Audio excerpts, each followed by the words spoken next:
Hello, everybody, and welcome to episode 383 of Pixels and Ink, the official podcast of CG Magazine, where we take a critical eye to gaming, comics, tech, and media. I'm your host today, Krista Hoog, and I'm joined by our editor-in-chief, Brendan Fry. Hello there. Dayna Eileen. Oh, hey, what's going on? Jordan Biordi. That's me. And we're joined also this week by a new appearance on the podcast, David Walters. Hello. Thanks for joining us this week. My pleasure. Thanks for having me. We brought you on for some Sage experience based on many reviews this week, but we'll get to that a little later. I want to give the whole show away. We're gonna talk about stuff. Things, possibly as well. Wonders of things and stuff. Stuff I'm not and ready. things. I'm not ready for this, guys. We're Rick Grimes up in here. Stuff and things. Ooh, stuff and things. Big week though. A lot of news coming out this week. Big games were played and ads were shown. But Paramount Plus actually tried to steal all the thunder from that with a huge Investor Day presentation, where they announced a whole ton of new potential new content and some stuff that's in the works still. First of all, They announced that they are working on bringing the band back for another Chris Pine-led Star Trek movie. Yes. Like they're all coming back. Like I'm excited. It sounds like it. Yeah, it sounds like it's still in the works. It was kind of confusing, but they're trying to get the whole band back together, basically. I'll take Khan it. won't be back. I will take it. Khan can always come back. Yeah. Or will he? Khan wasn't in the movie in the first place, right? So Not true enough. I like it. One thing I wasn't sure about was if J.J. Abrams is going to be involved at all. Is he, I don't know. Like I I didn't believe see he's that. just producing, so I'm not quite sure who's supposed to be the director on this new film. I don't know. Did we IMDb it? Did we get Does there? it have an IMDb page? I'm just gonna hope as hard as I can that it's not him, because after how he ruined Star Wars, I'm not very in a forgiving mood right now. Untitled Star Trek sequel. Fancy. How we ruined episode Matt 9 of Star Wars, Shackman? Matt Shackman? I don't know who that is. Shackman? he was a producer on the first ones, I believe. Well, now he's the director, apparently. That's cool. It's not JJ, so I'll take that. Yeah, put that stupid mystery box away. Jordan has some things to say today. I'm sassy. Always has nosy. things to say. I'm What not else? sassy. Oh, this guy directed WandaVision and Game of Thrones. Okay. And WandaVision, It's Always I Sunny mean. in Philadelphia. I'm up for that. Those are very different things. It is. And an We're episode of The disparate. Boys. 2 episodes of Game of Thrones. 43 episodes of It's Always Sunny in Philadelphia. I think he's So, fine. like, all I of think we're them? good. I think Okay, we're yeah. fine. As Always long as Sunny's. JJ is staying out of the writing room, basically. Yeah. Yeah. Yeah. Okay. What if we bring back the space whales? Jeez. He's really good at a first installment of a franchise. Like I've never been a big Star Trek fan, but I did enjoy the first of his Star Trek films, and even the second one wasn't so bad. Personally, like I'm a big Star Wars fan instead, and like I love Force Awakens even still. It's just what he did to Rise of Skywalker, or rather what he did with Episode 9 in that trilogy, just kind of There was a lot going on. What are you soured talking the whole about, Chris? thing. There was no episode 9.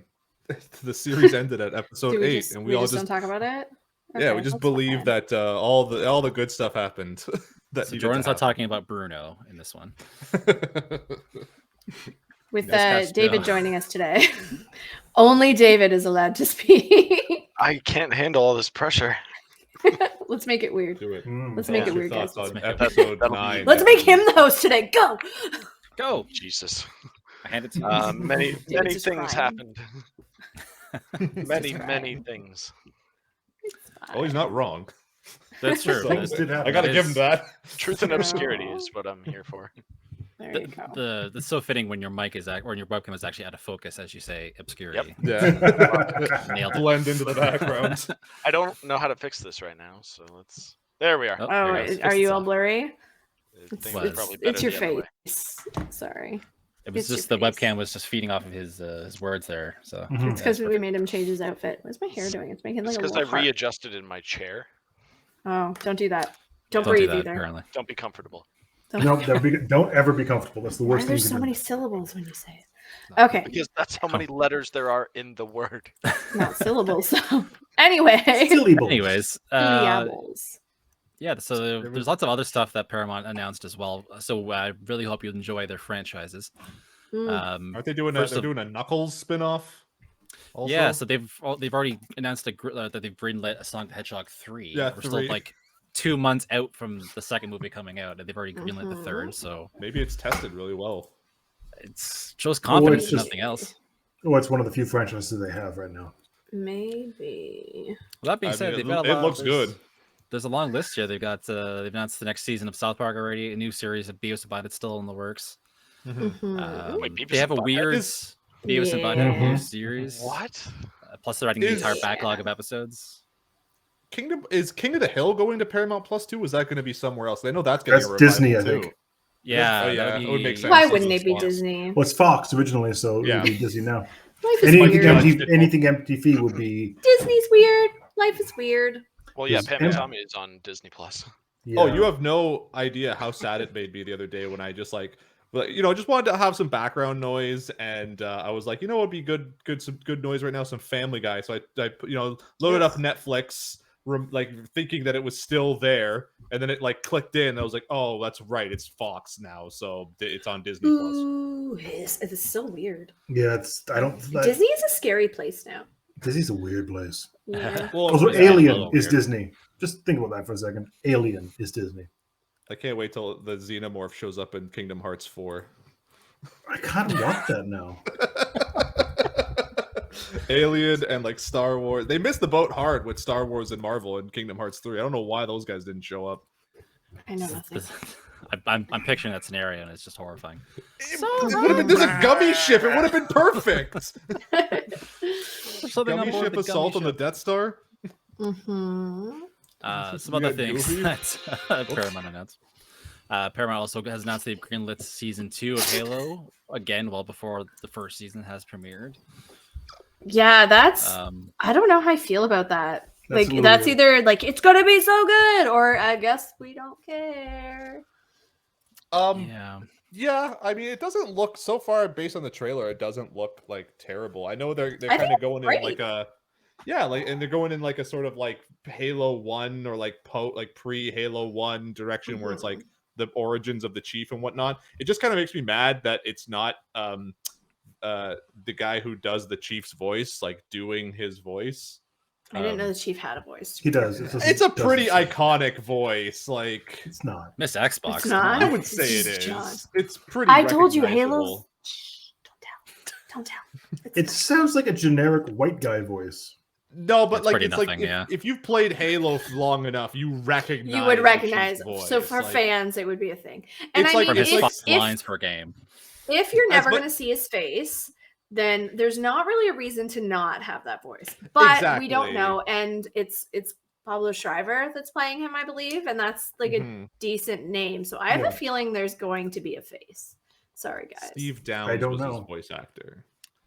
The longest time. They could kind of go a full Mandalorian route there, where Paulo or Pedro Pascal does some of the body work for this for the suit, but does a lot of it in in After Effects. Mhm.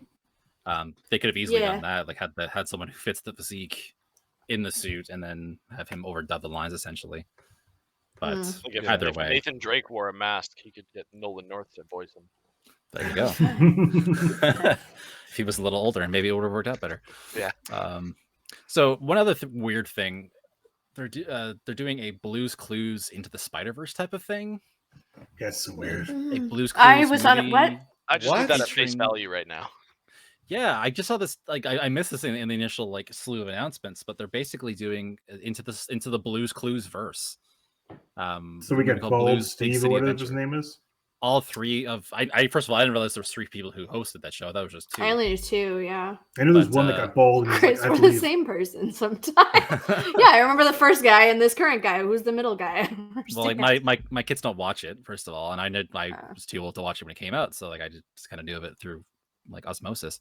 Like, yeah, I no, totally they're all 3 of follow the them. old guy on Twitter, and I did not, or not Twitter, TikTok. I'm in love with him, and he makes me feel warm and fuzzy, and it's great. And I didn't watch Blue's Clues when he was on it, but he makes me feel happy.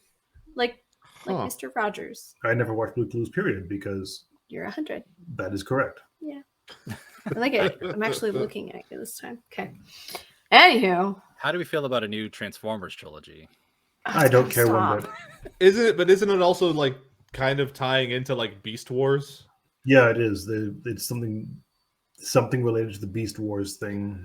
Beast? It's also set between Beasties, as we Bumblebee called and it in the the other Great White trilogy. North.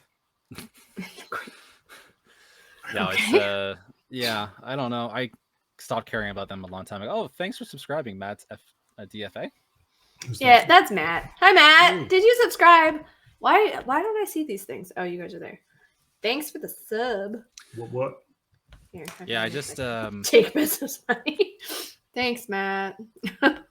Transformers lost me like a long time ago. I never really cared for those movies, but I mean, as soon as Devastator had giant balls, I'm like, I'm good. Oh. I mean, the first I think I one was missed really that. bad too. Like, I feel like we were all pretty. It was bad, but it wasn't overtly racist. It was just sexist. If that's the bar, I guess. Like... The second one was overtly racist and no, it was bad. sexist. It was bad. Then I the don't know why third they one was everything.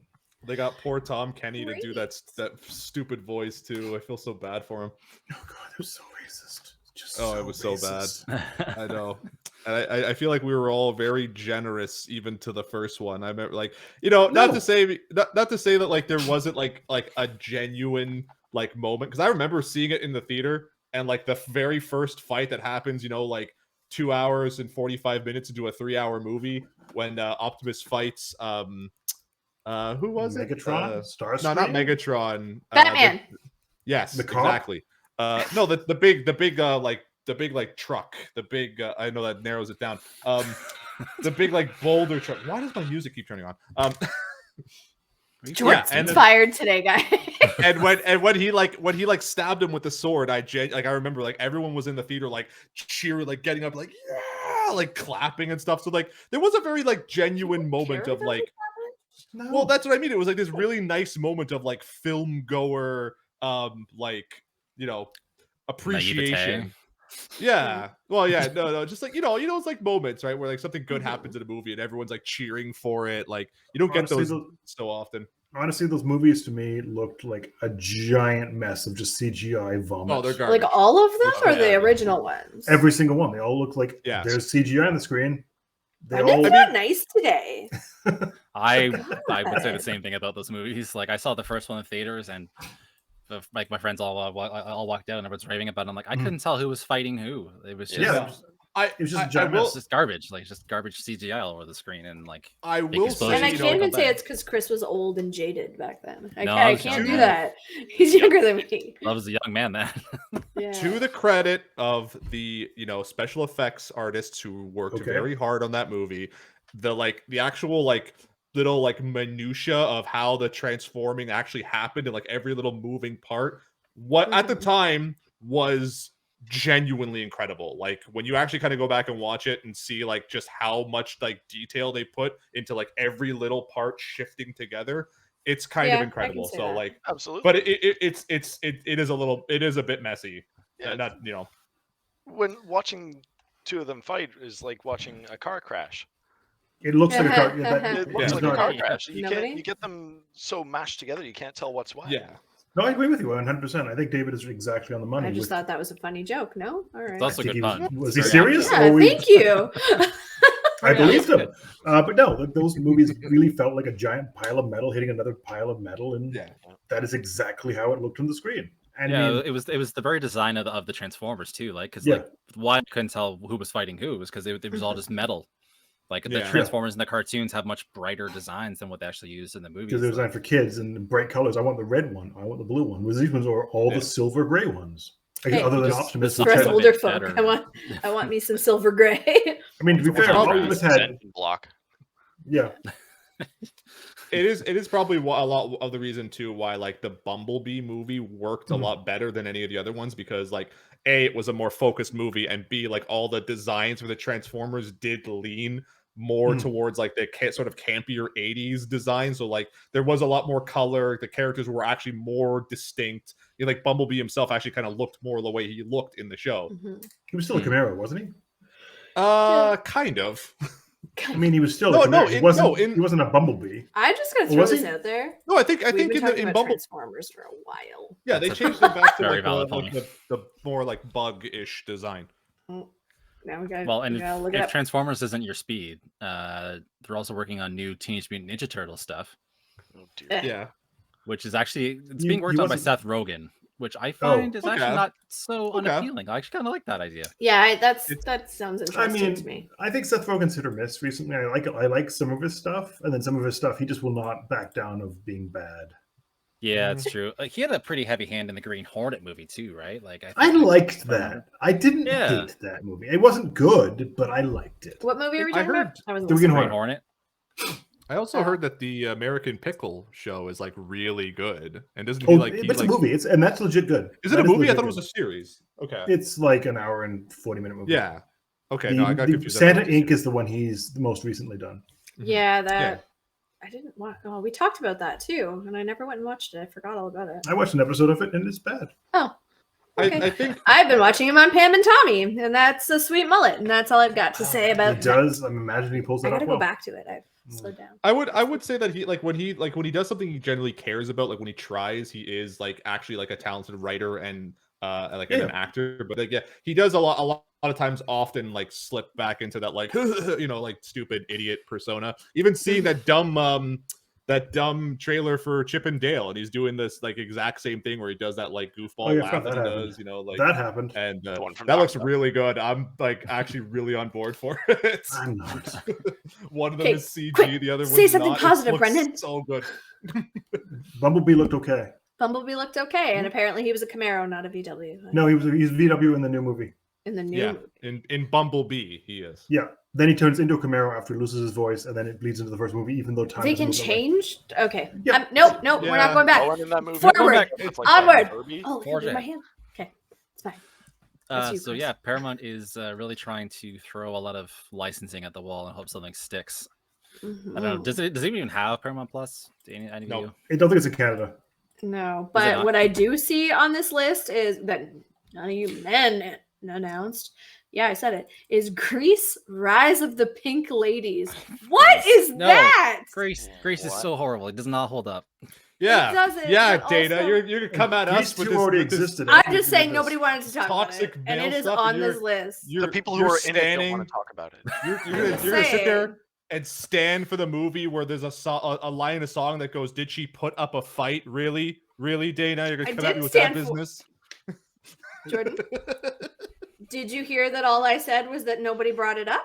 I didn't say you had to like it. Brought it yeah, up. None of you men brought up the rise of the Pink Ladies. Because we're progressive men, and we know that the Grease is a sort of a toxic, gross movie from the past, and it doesn't. So maybe we should talk about that. It's not. Talk about that. To be fair, Jordan. Yes. It's supposed to be. It's supposed to be poking fun at the Grease culture of the 50s as a toxic environment, which actually didn't allow people to be themselves. Was it though? It came out in the 70s. I don't know if that's true. But it's aping the 50s culture. I don't know was in itself was toxic, and the movie is, and everyone in the movie acknowledges it's All toxic. I wanted to do was say that Rise of the Pink Ladies sounds like Rise of the. I don't know.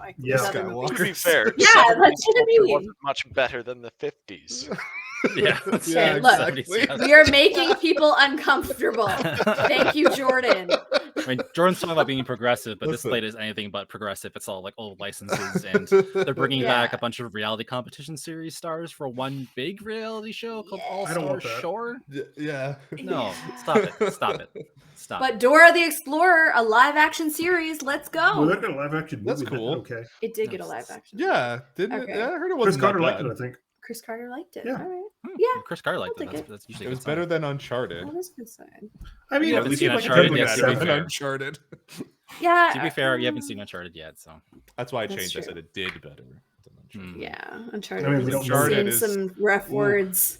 Before Jordan backpedals off his chair, let's move on to the next topic tonight, which is actually something that you wrote about this one, Jordan. That Bioshock is getting a Netflix film adaptation. Yes. Finally / again, and that's all we know. Yeah, no. But Brandon, there was some history behind this one. Yeah. I mean, this one is pretty big because you had it was originally announced when the first game in the 360 era.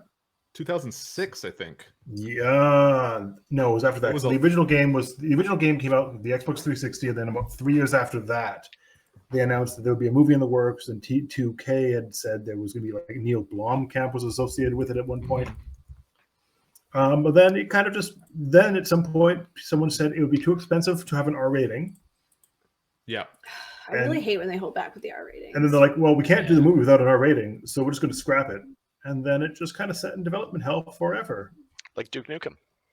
Yeah. That's okay. That can be all that turned out. I think, was it Gore? Yeah, Gore Verbinski was also attached to it at one point. Yeah, there was a lot of people attached to the Bioshock movie, and then they just kind of like, yeah, don't worry about it. It's fine. Yeah, it's too bad because Neil Blomkamp would have been fantastic for that.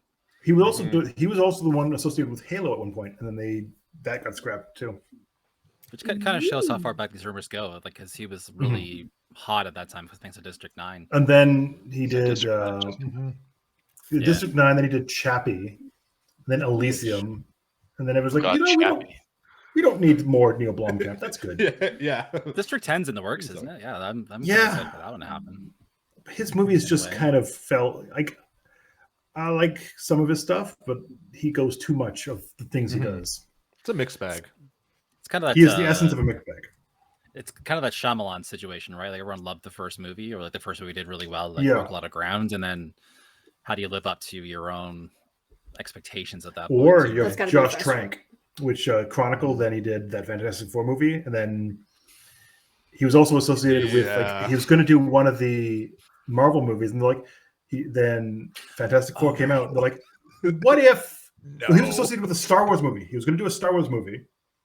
The Boba Fett one, yeah. Yes, and then Fantasy Four came out, and they're like, maybe we're just not going to do that. No one wants to see Boba Fett in a bunker being angsty for an hour and a half. I know you said it right, but I heard Boba Fett, and I'm never going to unhear that. I mean, the Josh Trank one would have been kind of a Boba Fett. He would be a Boba Fett? Yeah, that would be Boba Fett. Hubba Bubba. To be fair, armor he wears is camo. Watch his Duck Dynasty for an hour and a half. Yeah. Oh no. To be fair, the first half of that Fantastic Four movie was pretty good until the studio obviously stepped in and like made him veer really hard to the right, and then he just kind of went down with that ship.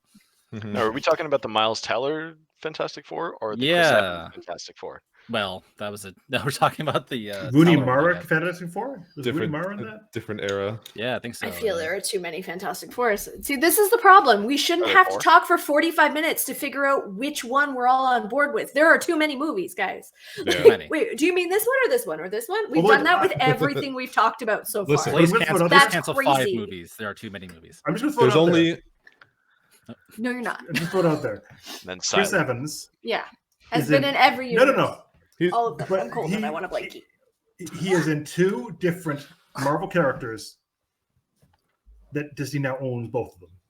I get it. And I would love to see that movie where he shows up as both characters. Yes, I want that. I want it to be those Fantastic Four people in the modern MCU, and just be weird. Just be weird. Have Galactus the Cloud. It will 100% be Dayna's that Spider-Man point, meme scene. Like, oh, you. Yeah. To Dana's point, there is only one Fantastic Four movie, and that is Rise of the Silver Surfer. It's great. I don't care what anyone says. It's like it's Snakes on a Plane level. Like it's so bad it loops around and becomes good again. Snakes on a Plane level. No, it is. It's. We need to come up with a bad movie rating system. Like Snakes on a Plane. That's it. Speaking on of a scale from actors The Room. Actors who are in what, David? 2 different characters in Marvel universes that Marvel both owns. Michael B. Jordan was in that Fantastic Four movie. That's true. Yeah, that's so weird. Was he? Yeah, he played the Flash. He played Chris Evans. Oh, that's really weird. I do think he played Chris Evans. Not what's his name? The what? The Human Torch. The Human Torch. No, he plays Chris Evans. Yeah, he plays Chris Evans playing the Human Torch. That's what I strive to do in my life. He's so good. He would kill that role. But anyways, I Bioshock. kind of forgot to. Bioshock. Oh yeah, Bioshock. Yeah, we started all this. We kind of knew this was where this was going to go. No, in the woods on that one. I was Wii when Bioshock was popular, and I'm not Wii anymore. That's all I've got. I think Bioshock was an interesting concept that has seen its day, and the game did it fine. I don't know. I don't want to watch the weird little creepy kids. That. Because what do you think they could do? Like the problem with gaming now is, games look good. A photorealistic game is going to be more fun to play than it is going to be watch. Well, this is the thing about like Bioshock that has a lot of room for exploration is like just a lot of like the sort of like Ayn Randian themes that it was kind of running with, and also kind of like taking the piss out of a little bit. And so like I think there's a lot of like room to explore that. If they just try to like kind of go in the direction where it's just like, hey, this was a first-person shooter with some cool ideas, like let's make an action movie, that's probably going to ruin it. Like, you do realize that's what they're going to do though, Jordan, right? I really hope that's not the case, because it does, like, this is what I mean, like Bioshock, the lore of Bioshock and the setting and everything that goes like alongside the the shooty bang bang makes it like so much more interesting that you could actually like do a very interesting or a very like unique kind of story behind it. It doesn't have to just be a sort I definitely think you could, if you just had it Bioshock like before the fall type thing, where you had like even if you just told the story from the game and just had it more of like exploring the people's past, maybe some flashbacks, something to kind of draw you into that world, that could be really interesting. If you just have it, I'm in an empty city, oh, there's a dude telling me to do something on the radio, that wouldn't be fun to watch. Well, that's why I looting every eating Fallout won't ever be a movie. Yeah, it's like because you loot for 12 hours. You would loot for 12 hours. Like if they take it in more of like to what you're saying, Brendan, like if they kind of like show like the construction of Rapture, like people living in, and then once it actually falls apart, going less in an action direction and maybe more in like a horror direction, that would be a lot better structured. I couldn't play Bioshock. It gave me the heebie-jeebies. I mean, I remember people saying to me that it was a really scary game, but then I was shooting bees out of my hand, and I was kind of like, there's a lot of body horror. There's a lot of body horror there. When you have a honeycomb. The new power, in coming your out. hand. He's like freaking out about it. Yeah, it is. But then again, you're also like, but then after that's done, I couldn't help but laugh every time. It was just like bees. And now that's all, like, anytime I see that ever again in my life, I'm gonna hear Jordan going, bees. Any problem I was ever faced with was just like bees, At least the hounds and fire. Or the hounds with bees in their mouths when they bark and shoot bees at you. Yeah, exactly. That's true horror. It genuinely upset me in Bioshock Infinite when they replaced the like bee power with like crows, and I was like, I don't want to shoot crows out of my hands. It's stupid. I want bees. I mean, there's so much like hand action. I feel Jordan has. But I think there is something you can explore in Bioshock as long as you take it absolutely either seriously or go bonkers. You have to one of the two. You can't just be like, let's just recreate the scenes from the game, because the game visually, if you're not playing it, wouldn't be fun. Like, I have to walk this empty hallway and find a wrench. No one wants to watch that. No, and that's like with even sort of like 2, not so much. Although I have a soft spot for 2. I think you merge 1 and 2 together into one game. You could do one movie. You could do something with it. Yeah, well, not even in terms of like movie making. I just mean like the games themselves. Like 1 and Infinite, like despite all the action sequences, like both of those games have just like such incredible stories behind them, and the way that they like tell their story is so great. Because again, like the whole like moral choice system is kind of a big part of Bioshock, and Infinite like really threw that out the window in a very subversive way. So I don't know how you sort of capture that in a movie, but I still think it could be good. I'm hoping. We'll see. I mean, like of all the things that have been pitched as movies based on video games, like this, I don't hate this one on site. And like there's and like I said, we've been saying. Like I said in my article too, like Netflix, I think right now has such a good track record with like no, they don't. Let him finish his thought. Go ahead, Jordan. I got you. How many properties are there on Netflix right now that are based on video games that are actually genuinely good? Okay, Dragon's Dogma is real bad. Okay, I haven't watched the good ones right now. Okay. I heard it was okay. They made a Dragon's Dogma one. Oh yeah, but Dragon's really Dogma bad. as a game is really weird too. Well, but like Source material is the thing. Just watch it. Just go watch it. I heard it was okay. I know some people were like, that's the Dragon Dogma, but again, Dragon Dogma is such a like the scope of the game too is kind of like how do you adapt that to an anime? But because they have Castlevania. Well, Castlevania, I think Castlevania is really good, and probably easier to work with. Yeah, I kind of wish Silent Hill could have been a TV show. That would have been a good one. With Kit Harington. If you get the right creative people involved. Yeah. I met Kit Harington. I know you met Kit. He'd only be on it for like 2 minutes. Okay, he got a bit of a critic rating gave it an 83 for Dragon's Dogma. Audience scores are 44. There you go. I don't listen to audience's scores. Audiences are fickle. Yeah, has anybody ever listened to Jordan? I trust the critics. Only 6 critics reviewed it. Well, then I trust all of them. I trust every last one, except for that one that lowered this. I'm sure they're all professionals who did their jobs correctly. Everyone else. Anyway, yeah, Silent Hill. I only ever played Silent Hill. I think it's 4, The Room. Yes, that's a good one. I remember really very little, but that's like tearing you apart. That's it for the horror games. I played that horror game. No, I used to play Fatal Frame, and then I told you guys about Red Dead when there were zombies, and then I threw my controller. I like that one. Undead Nightmare. Not allowed. That's not allowed to one. play the scary movies.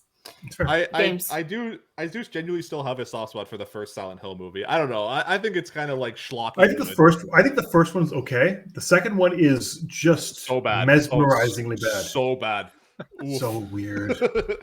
Yeah, and even the first one doesn't seem to understand what Silent Hill is because it borrows too much of the iconography from Silent Hill 2, the game, and that stuff only works in the context of 2 and the story 2 was telling. Yes, I don't know. Well, that's why I think 2 would have been a really good TV show. Yeah, I think 2 would have been an amazing TV show. Yeah, a little more time to breathe too. Yeah, I think this movie is a little too tight for that kind of storyline. Too much to cram in. See, I wonder if I'm in my 30s now. I feel that things should not scare me so much. I should be able to jump into these games. But if anybody watched Horizon earlier today, somebody literally commented, "Jumpy much?"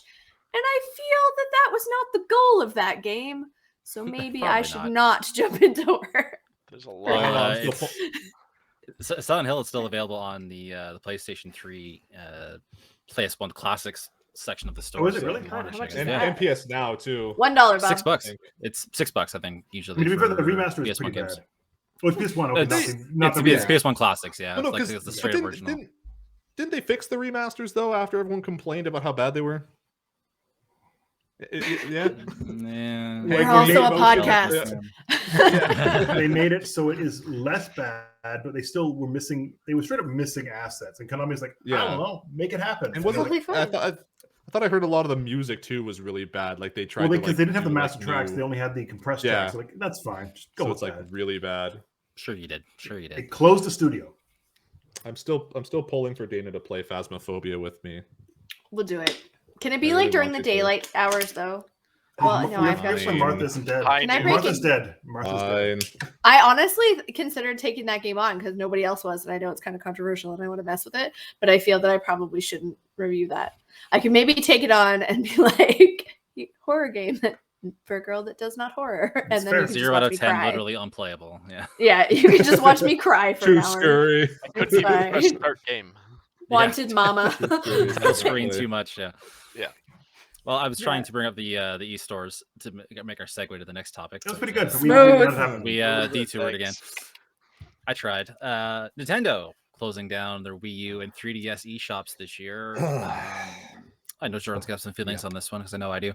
But I just wanted to start with their announcement was super misleading because they said we're just gonna do this. There you go. Hold on. Oh, no, you're good. I'm just gonna. There you go. You guys go ahead. Why you gotta put me on blast like that?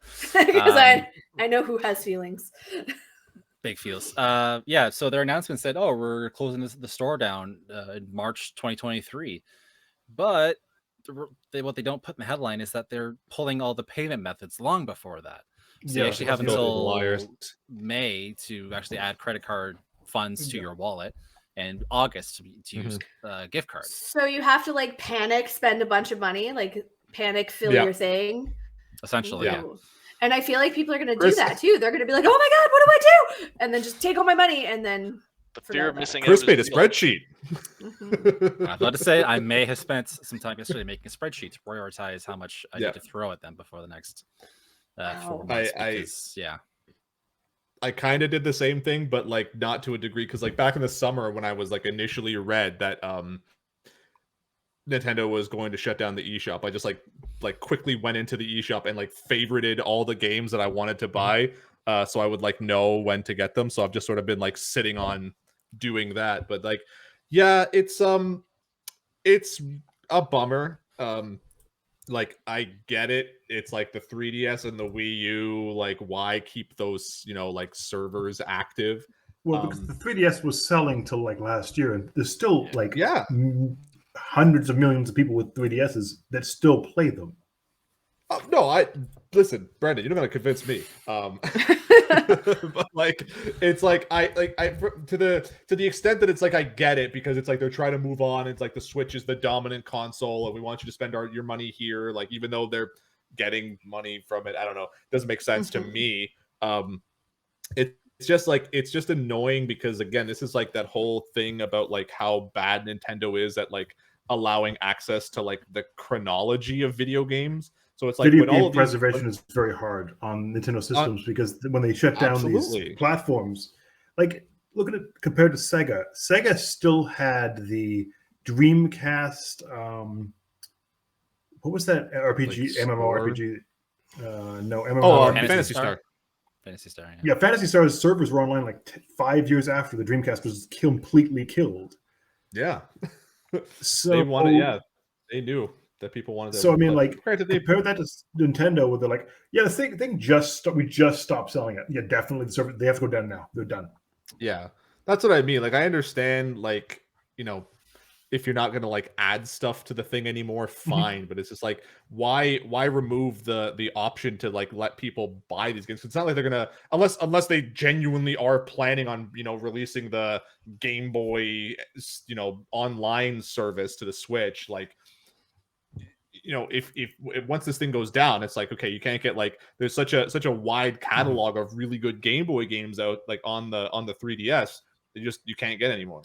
Yeah, I'm thinking though, in theory, it sounds like, why would you take away the thing where people can just give you money? Just leave it. What does it affect? But you have to think about it from the other side, that they have to keep people working on that and monitoring that and taking care of that. Well, I mean, it's like, I get in theory, don't close down an option for me to spend my money, but at the same time, they've got to pay people to make sure that they can take our money. Well, they could just put in legacy mode. It's like in maintenance. They have one guy check it, like, yep, servers are fine.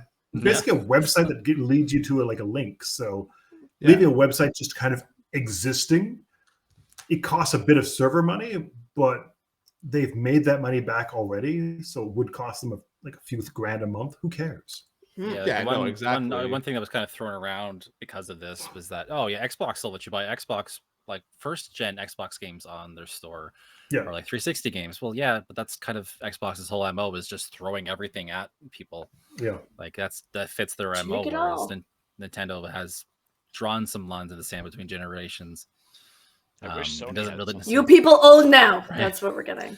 But more importantly, the 3DS only just recently stopped being made. You could probably still go to the store and buy a 3DS right now. So the fact that you can Walmart today. Yeah. Oh, really? So the fact you can buy a thing, then Nintendo's like, nah, that's good for like another year. Then we're just not going to let you do anything new on it. That's a problem. Does that also include the update service as well? Because there's a lot of people that might buy a first gen 3DS that can't update it to the latest firmware. See, normally when these things go down, you can still download things that you've purchased. But I don't. Sounds like they're taking I assume you'd still need to have that up for a while longer. Mm-hmm.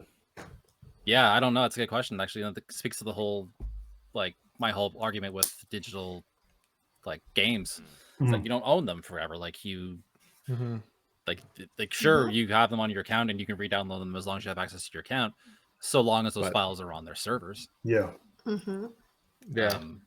I feel that way about a lot of things, though. I feel that way about like photos, videos. Yes, you can take them, you can put them somewhere, but you can lose them, and that's rough. Like what happens when Fortnite dies? What about all the money we spent on? skins, pixels. Done. God, this got so depressing. Like, I'm genuinely, I feel like we just talked about a war. So that all the money that you gave to Epic, it scatters and gold bars drop out, and all your loot just drops for people to pick up. Yeah, it almost is an end of an era. Yeah, absolutely. Absolutely, and that's it's kind of the weird thing too about the Wii U, because I don't know why Nintendo did it this way, but like you can only download Game Boy Advance games in the Virtual Console on the Wii U. They didn't make them available on the 3DS, which makes no sense to me. Which is really weird because they did the whole ambassador program thing with the first generation of the systems. Yeah, so like I've got Game Boy Advance games on my 3DS. Yeah, I assume you got them too. But like they never bothered to make that accessible to everybody else. But they also added Game Gear. Like Game Gear games can be bought on the 3DS. And which don't look good. No, and Master System games, it's oof. But that's what I mean. It's like these are there's a long history of games there. And I was reading something that was I think it was like a statement from the ESA or some thing that basically said like Nintendo actively works to like keep their games out of like libraries and like out of that like sort of digital registry. So it's kind of like it's a really bizarre move that they're sort of like disconnecting this connection that they had to like let people have access to the history of games, but they're also not like working to make them available in other avenues, right? Like, I mean, if you look at it this way, like there were a lot of people that were working on ways to have like third-party storefronts or ways to back up the games you've had on 3DS, and Nintendo put a lot of work into suing people and putting lawsuits against people that ran these third-party storefronts. So now they're gone. Emulation. There's literally nothing else you can use to download your games again. And same thing for the Wii U and the Wii. They really did try to stop any sort of preservation or emulation or anything that would allow you to get games that do exist in the storefront that they've stopped selling. Which would almost suggest that they're trying to protect like their ways of monetizing those games, but they're also like are they going to do something with the Switch like at E3 and say, hey, we're bringing all these games to Switch Online? Like here's. But I wouldn't want to play anything from the 3DS on the Switch. The dual screen made that system unique. I'm talking more about like the virtual console, the Game Boy stuff, like the virtual console on both systems was very robust. Like there's DS and Game Boy Advance stuff on Wii U and like all the other systems on 3DS. Like if they could bring that virtual console, which is one of the best strengths of those two platforms, to Switch, like obviously the dual screen stuff is not ideal for a single screen thing. If they could just figure out how to but that could just be a whole other part of their strategy, is bringing like remaking 3DS games to work on the Switch. But to Chris's point, like that was one of the biggest tragedies that I always thought of, like when they shut down the Wii Virtual Console, because that thing was incredible. Like, but the selection of Nintendo games, the TurboGrafx games, like the originals they had, they were putting NES games on there that like they would never put. Like I remember, I have the first really bad Ninja Turtles game that they just put on the Virtual Console for whatever reason. Like it's just there. Like they'll never put that on the side-scrolling one, the one that the Angry Video Game Nerd talked about. Yeah, that doesn't narrow it down. I think you probably talk about all of them at some point, right? No, just that one. The infamous one. Just that one. Okay, yeah, I had that one. Yeah, we all had it. It was terrible, but we loved it. Yeah, so that's I almost forgot my copy actually. They they would never put that on the Nintendo Switch Online thing. Like, so it's TurboGrafx too. Like, they're never gonna release a TurboGrafx 16 like selection. It's well, you're gonna look real dumb at E3. TurboGrafx Classic. Oh, a lot of egg on my face. I'm gonna take a note of this one. Rub this one in. They're not gonna put a Splatterhouse on there. Give me a break. The best-selling game of 2022 is the TurboGrafx collection for Switch. Oh my! There you go. Weird. Yeah. Just write Game of the Year now. That's it. Yeah. So sad news for game preservation, Game but hopefully, yes. If that, yeah. Cool. Yeah, so sad end of an era there. Hopefully they come up with something to replace it, but I guess time will tell. 4DS. 4DS, 4 dimensions. Yeah. It just Punch you in shakes the face. violently. Yeah. It's got a little like water tank on it. You jump into some water, it squirts you. Weren't they working on smell technology at some point? Oh, Someone I was. don't know. I don't want that. Yeah, I no, don't that's know. the worst. Like That's it. the worst sense. I feel like- No, that's not true. The Taste smell. would be You don't want to pretty get the bad, too. smelloscope. in Well, your they had mouth?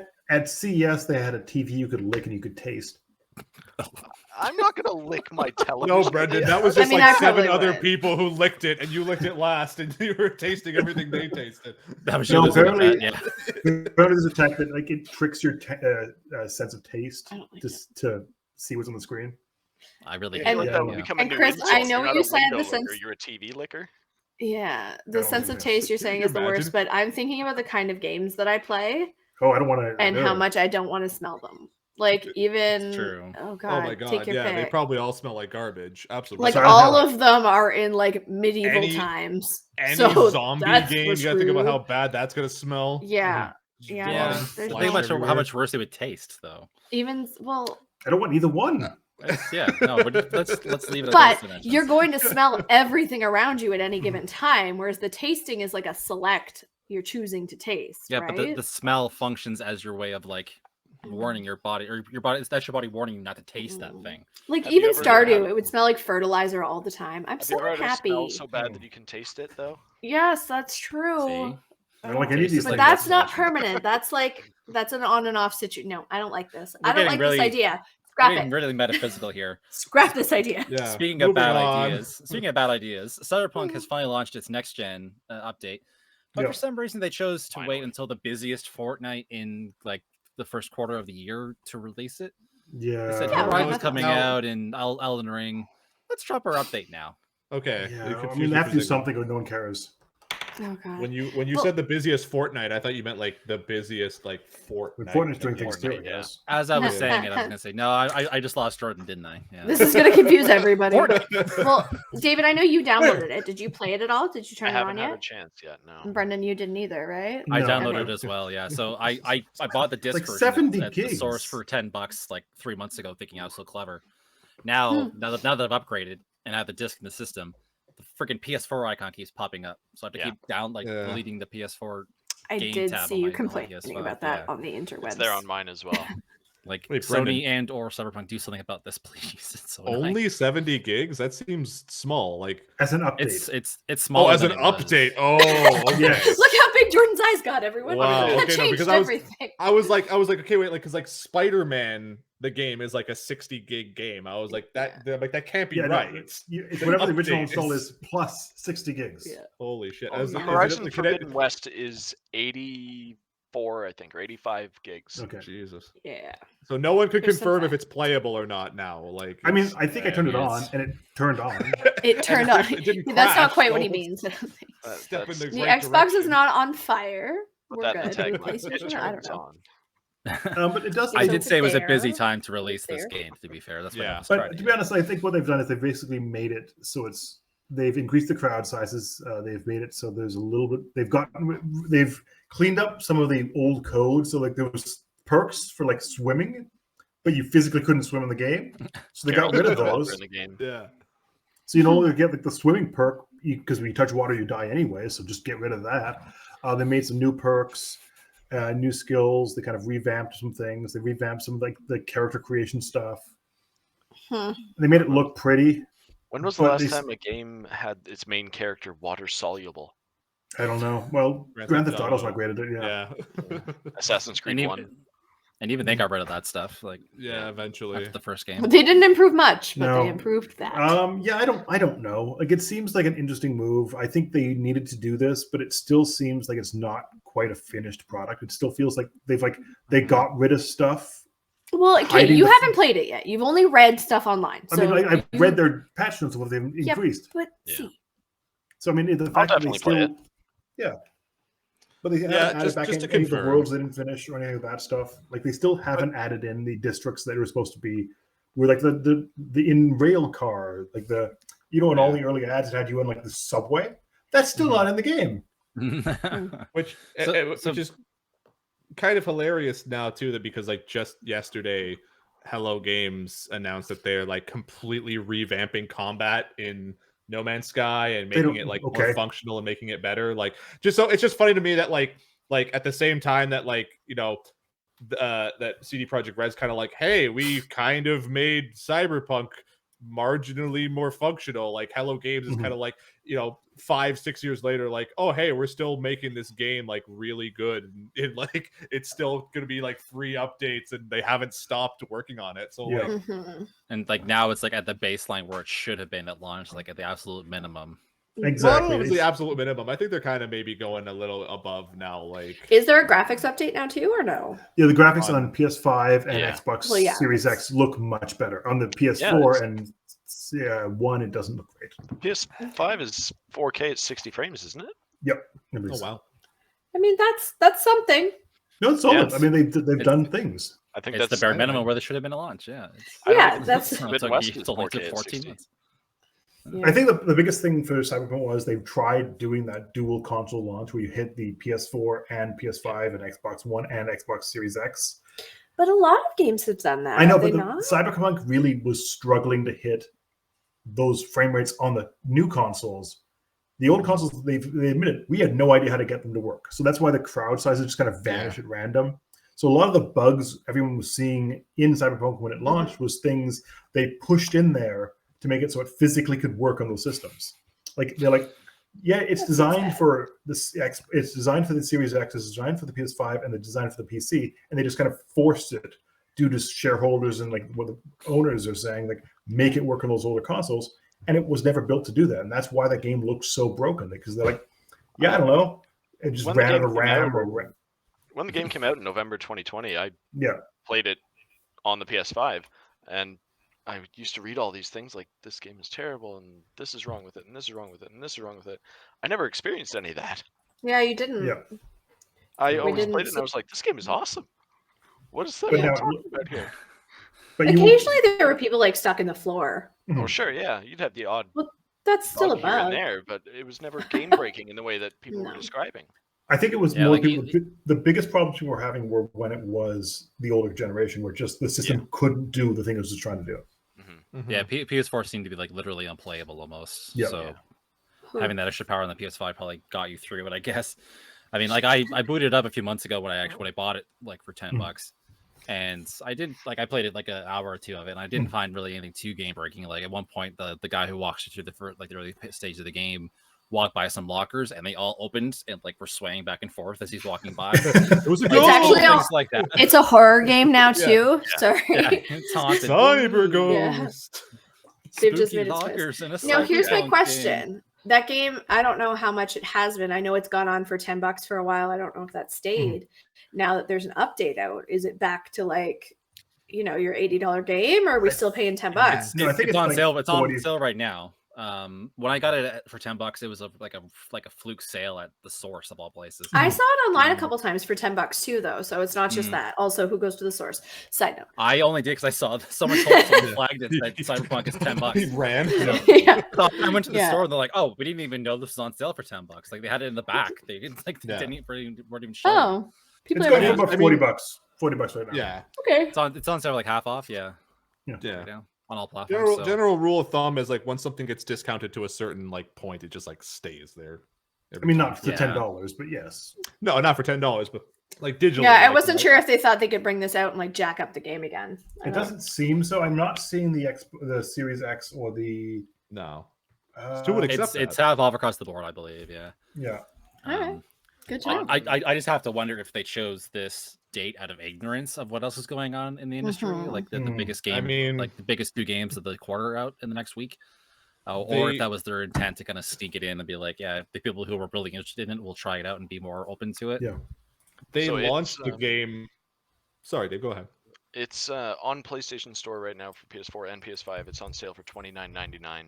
There you go. It's pretty good. It's not horrible. With a free trial as well. $1, Bob. Right, yeah, right. $1, Bob. So I'm paying. But yeah. They launched the game the way that it was, so I don't know if ignorance is completely out of the wheelhouse over at CD Projekt Red, but or just like deliberate stick-to-itiveness. I guess. No, doing this. Yeah, there's that side of it. It's ready. It ships. It's not sitting here all day like a minute longer than it has to. They haven't had a firm roadmap for anything in this game. they've kind of pushed it. A lot of the road, they have had a roadmap. They're like, yeah, we're just going to scrap that, and it's just going to get whatever it's done. I don't know. It changes. Honestly, they're probably better off not showing it. Yeah, the more they show, the more people are going to pick it apart. Yep. Which was the whole problem with the Gamers game to begin with, too, right? Because they said, "Oh, this is going to be in this game, and this is going to be in it," and then they launched it, and it was barely functional on half the platform. So, like, yeah, I would agree with them that silence is probably best. Yeah. But then they get Lessons accused to of be not telling learned, them people. You know, at least No Man's Sky worked. Like, at bare That is a minimum, goal. it was playable. Like, It didn't have all the promises, but it was functioned. varying degrees of fun, but it was playable at launch. I mean, it was more of like an experience than a game when it launched. Like, just do absolutely. things. This is where we are now. Like it wasn't GTA remastered bad either. No. Oh my days. But this is kind of why I say repeatedly, like No Man's Sky was lightning in a bottle. Like, you cannot release a game in that state and just think, okay, people are going to accept it and we'll patch it down the line. Like, just because it worked for them, that is only ever going to happen once. Like, I mean, to be fair, history has shown it's happened a lot since though. Hello Games history Hello Games did a lot, and they had a lot of flack after that. They had about 6 months of just flack, and then they kind of kept releasing updates, and they're still releasing updates even today. And it wasn't until like they hit those updates that it started hitting those sales charts again.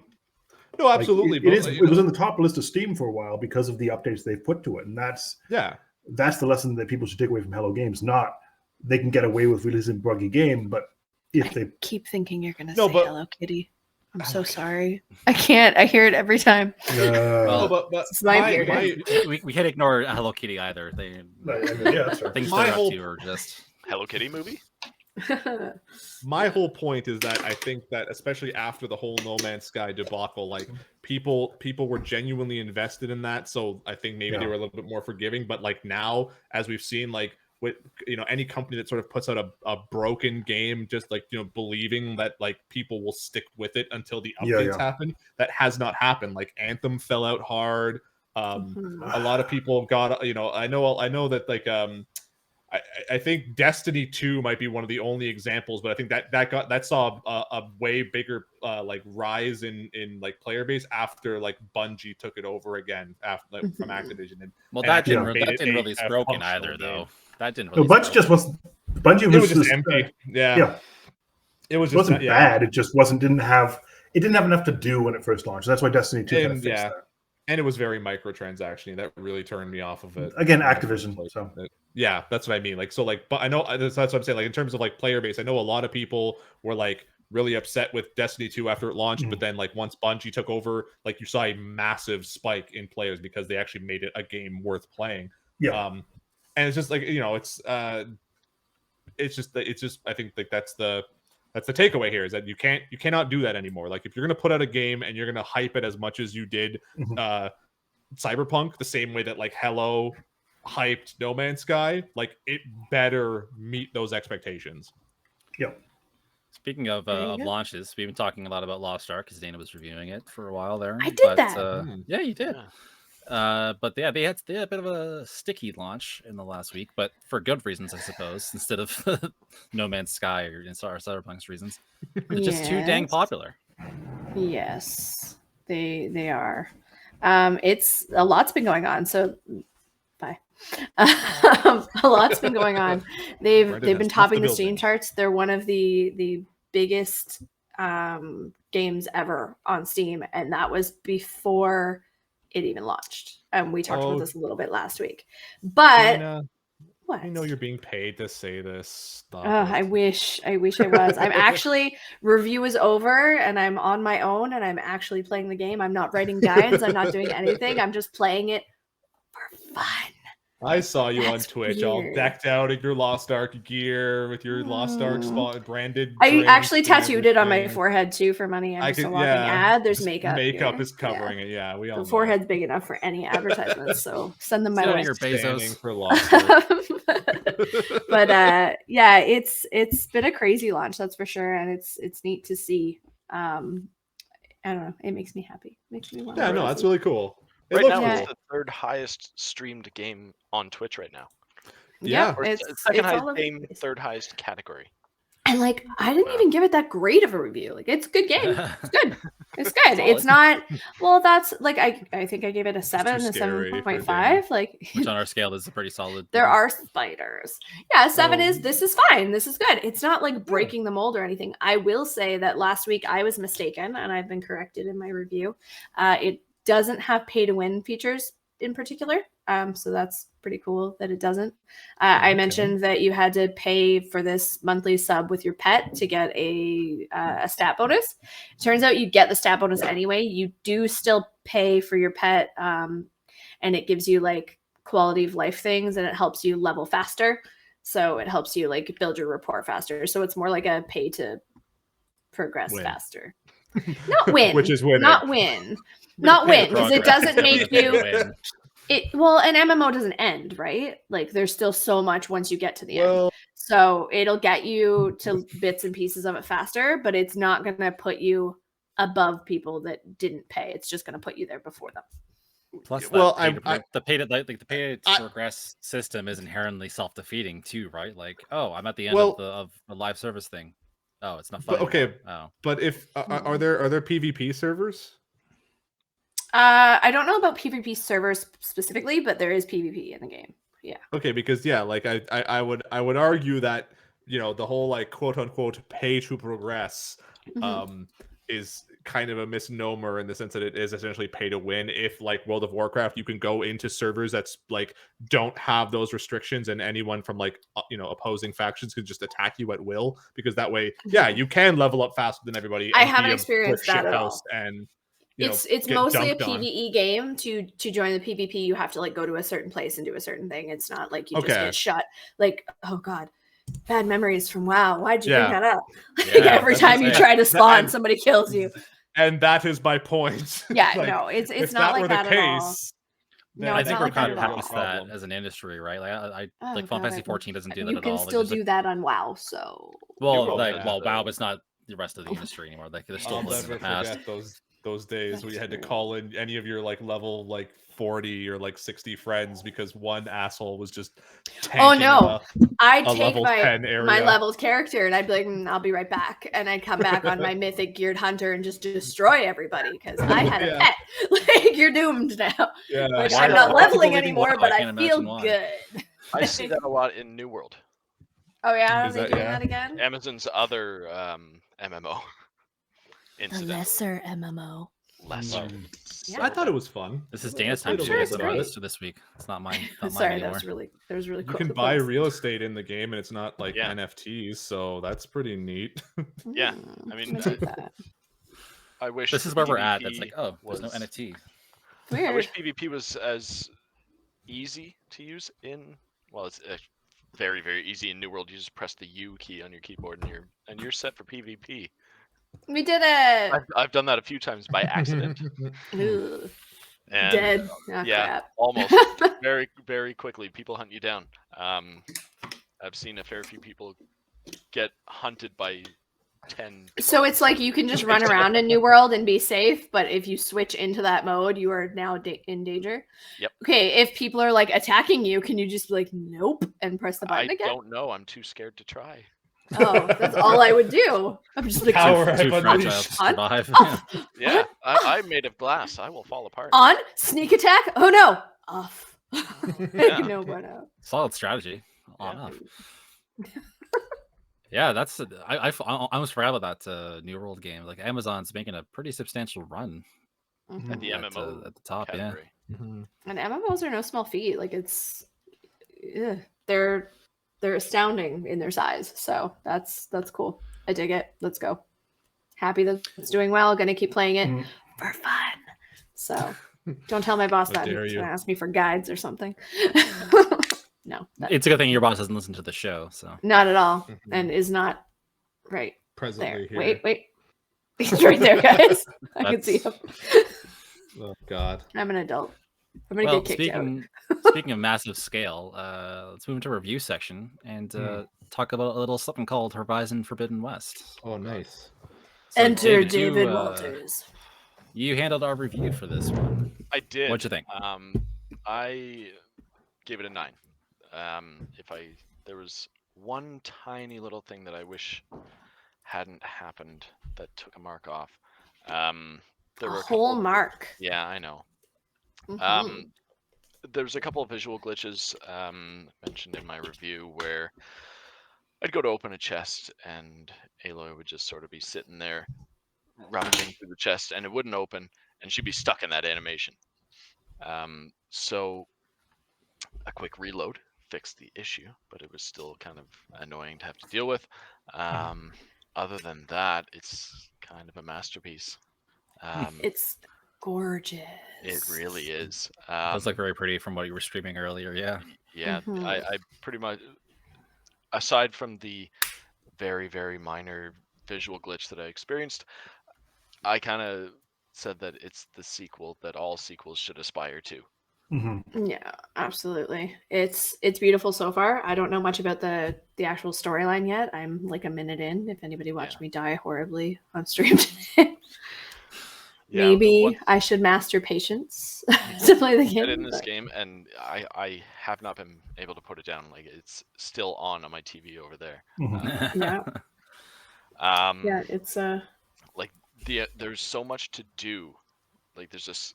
I said this in my review as well. There's a Skyrim level of side quests to do. Oh Lord. And things to see. People are still going to be playing this in 11 years. Let's go. I probably will, to be honest with you. And there's so much to do, and they've done such a good job with the voice acting and characterization of NPCs. And Aloy is probably the best main character I've ever played. Wow. I dig her. I just really liked her animation. I know everybody's talking about like how detailed she is and realistic and whatnot, and I'm just watching her react to things.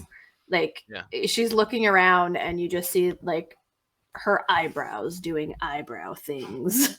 I'm like, oh, that's normal. And I was talking about their mouth movements. A lot of the times in games, I cannot stand watching their mouths move because it either doesn't match up or it's just like a da da da, or the teeth look really weird. It's a whole thing for me. Yeah.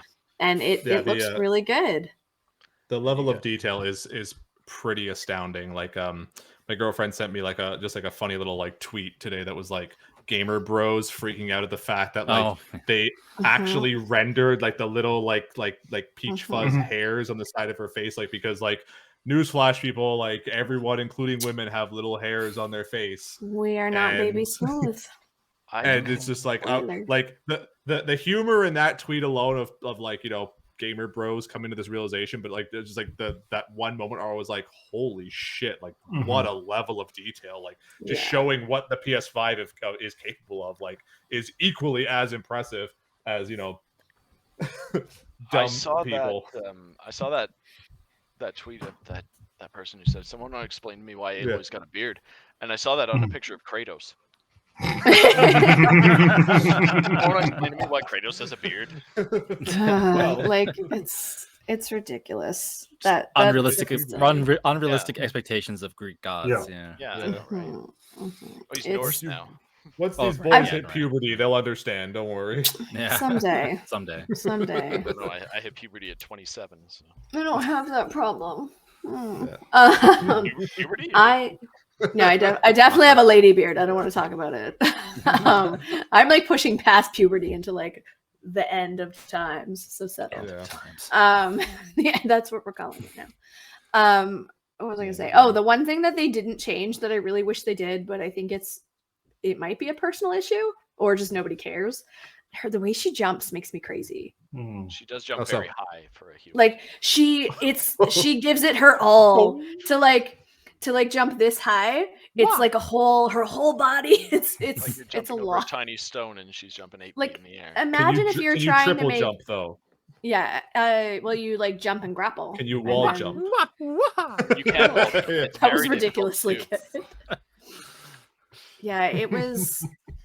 That jump I can't get past, but I'm trying to get a hold of a handle on the controls. I think I made a comment that I was never really great with like the Mortal Kombat combos, and with this you have to remember a lot of combos, even if it's just, hey, when you're trying to grapple or when you're trying to launch off of a grapple, or when you're trying to jump over this, or like there's a lot of button combinations, and that's part of why I was getting my butt kicked, because I'm like holding down buttons I shouldn't be holding down. I'm like, why did everything go slow motion? They haven't even taught me how to do that yet. Right. Oh, I shouldn't do that.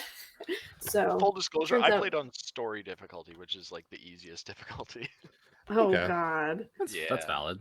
Big deal. I just wanted to. I was playing enjoy the game. but that's Yeah, you know, exactly. How dare you have fun, David? Yeah. What was I thinking? Yeah. If I wanted to play Yeah. on Crushing, I'd play Uncharted. I will give David the credit. He does usually go back and play a game 17 times, so he'll get to I hard. want to get So that when you platinum get there. trophy. Those Yeah. difficulty-related trophies, man.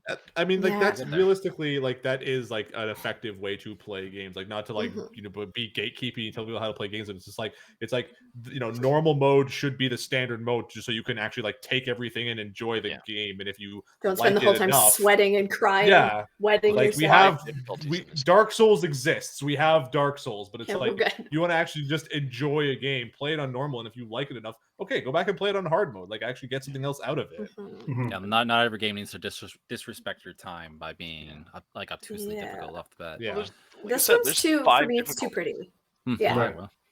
Yeah, this one's too pretty. I started on easy. I didn't wuss out, David. But you watched me. I destroyed fired. myself repeatedly because I jump into an area and I'm like, look how pretty. Hey, there's loot. Oh, I'm dead. Crap. Yeah, it's distracting. Every time. So So, you know, speaking some of like patience. of replayability and like the sheer number of quests and stuff, like did it start to feel stale at all? Like with the objectives you're doing in those side quests, or I mean, in an open world RPG, there's always going to be, you know, these fetch quests. run here, talk to this person. Yeah, yeah, but I feel like everything looks so good. I kind of don't mind it. yeah, Yeah. You see, there's so much to see, and the environments are so different. Like you go from a snowy mountain to the Mojave Desert to Jungle. to the jungle. Yeah. Whereas in the first game, you're in the Colorado mountains. This one, I think, takes place in a little bit of Arizona, California, Nevada, I could and never Utah. know that. Nice. Never know that information. I could play the game 100 times. I'd have no idea. well, Okay, cool. there's a map going around, and people have like laid the game map over like the actual geography of the U.S. Yeah. and it's kind of astounding actually to see them in comparison. Yeah, I mean, I mentioned to Dayna last week. I showed her the map, and I said, "Do you see how much of this map I still have to unlock? I've been playing this game for 25 hours." Mhm. But, See, like, but I said that same thing with you guys with Lost Ark. I'm like, I'm 20 hours into this game and I'm like level 15 and there's no Right. reason for this. I'm just like, look how pretty and look Yeah. at this. And oh crap. Like is there like a genuine like sense of I guess like uniqueness to a lot of the quests though? Because I mean like when you sort of like when you say that there's like a Skyrim level of side quests, to me that's just like like ugh, like because every quest in Skyrim just is like literally copy paste identical. But like when you look at something like Witcher 3, like there's so many side quests that just seem like they start off like seemingly like fetch quests and then they evolve into something completely different. Like each quest does kind of feel unique in that way. Like does Horizon sort of have that same sort of like thing? Absolutely, yeah. There's one I did earlier on this afternoon where Spoilers. I'm pretty far into the game, so I don't want to say too much. Where I meet this group of people, they're what's called delvers. They search ancient ruins for machine parts, Same. etc. So they need you to go find why they can't get into this one specific area, and this one specific area had all these machines that you need to go take care of, and then that leads you to 3 separate areas, all that have their own individual machines that you got to take care of, different codes that you got to find. And that's something with Horizon 2 though. You're not fighting the same machines every single time. And I realize any other game, like one round you're fighting spiders, and then this round you're fighting lions. I don't know. They seem the same to me. Spiders and lions. But the way that they're each of them, identical. the way that the Historically. mechanics work for each one, like there's actual mechanics for each specific boss, which is kind of cool. I mean, you saw in your stream earlier on the burrower machine, one of the first one you come across. If you scan it, and look at its actual information, there's about 15 different subtypes of this particular machine. That's new in this one, though. Like the Yeah. way that you can go through, once you scan it, you can go through sub menus while you're scanning it to see what each thing. That's a lot of You can reading for me target- while trying to kill target something. individual parts. Some parts will be labeled Yeah. weak spot, where if you shoot it with an arrow, it Well, drastically- that was in the I'm a last sucker game for that too. stuff, though. So much reading. But each Like, different variant. the thing that I'm saying that's different, though, the thing that's different though is the way you can sort through them. Like before, you would like hit the button and it would take you to a different part of their body, but now there's like a circle with little nubbins on the circle, like a menu that you can go through. And I thought that was kind of neat. Nubbins, yeah. I like that skill word. trees- Wee nubbins. Yeah, I thought that was different. Sides as well. There's lots the lots Zero going on Dawn in that had- game. Zero Dawn had 3 different skill trees. Forbidden West has 6.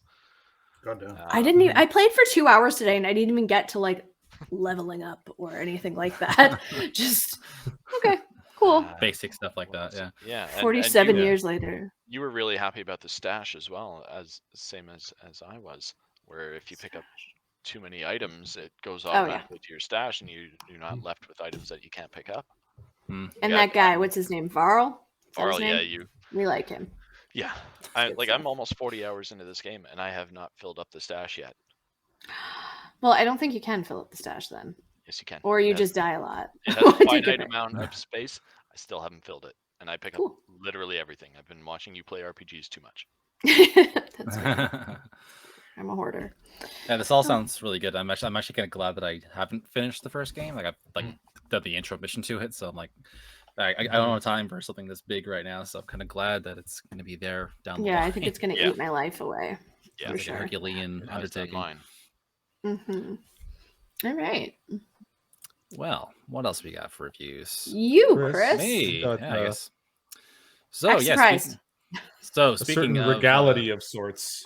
Speaking of other follow-ups, one that's decent is King of Fighters 15. I got to review this one last week. It says something about the state of the genre that I was just impressed that I didn't feel like it was incomplete intentionally because they wanted me to buy season passes. That's kind of been how I felt with all the other fighting games I've played in the last few years, like Dead or Alive 6 or Soul Calibur 6. Where it's like, yeah, this feels like a nice baseline, but I feel like they left half of it on the floor intentionally just because they wanted to milk me down the line for more DLC. Especially Dead or Alive 6, which is like, if you were to buy all the DLC in that game, I think you'd be looking at several $100s worth just for all the crappy trinkets and other characters they sell. Such a shame too, because Dead or Alive was such a good series for kind of it was almost like a cult kind of game, in terms of the bigger name fighting games. I mean, people kind of found that rabbit hole. People latched onto it for certain bombastic assets. They were not subtle. What? This is a game series where, Dead or Alive. This is a game series where you could go and set your age, and we're just booing graphics of certain body parts on certain combatants. Listen, this is the thing that they we're used focused to on the fight. But I always thought it was a shame because it really was a good format. There was a really good engine for fighting games beneath all of that, and then they just kind of got lost in the DLC woods. I feel like most other fighters I've tried have done that, but this one, King of Fighters 15, felt like a good, solid fighter in its own right, which I think says more about the genre than the game itself. But King of Fighters has been a bit of a niche favorite for me personally. I went from Dead or Alive to that. I played a bunch of the arcade versions, so it was nice to kind of come back to this series. They've stepped up the presentation a little bit since I last played them, although sadly. Again, Dead or Alive came to mind because it still kind of looks like those quality cutscenes down to even some of the characters even look similar. There's a wrestler guy they added in the last game that just reminds me of the wrestler from Dead or Alive. I feel like the genre needs to develop a lot more. It didn't feel like a next gen experience per se. I was playing on PS5 and it didn't really feel like a PS5 game. You're still dealing with these really kind of basic character models and corny cutscenes. It's just You sound underwhelmed. Yeah, I mean, it was like underwhelmed is probably a good way to put it. Like it's a solid base there, and yeah, there's DLC coming. They're planning to support it for the rest of the year with other content. But it's yeah, fine. You sound like it's fine.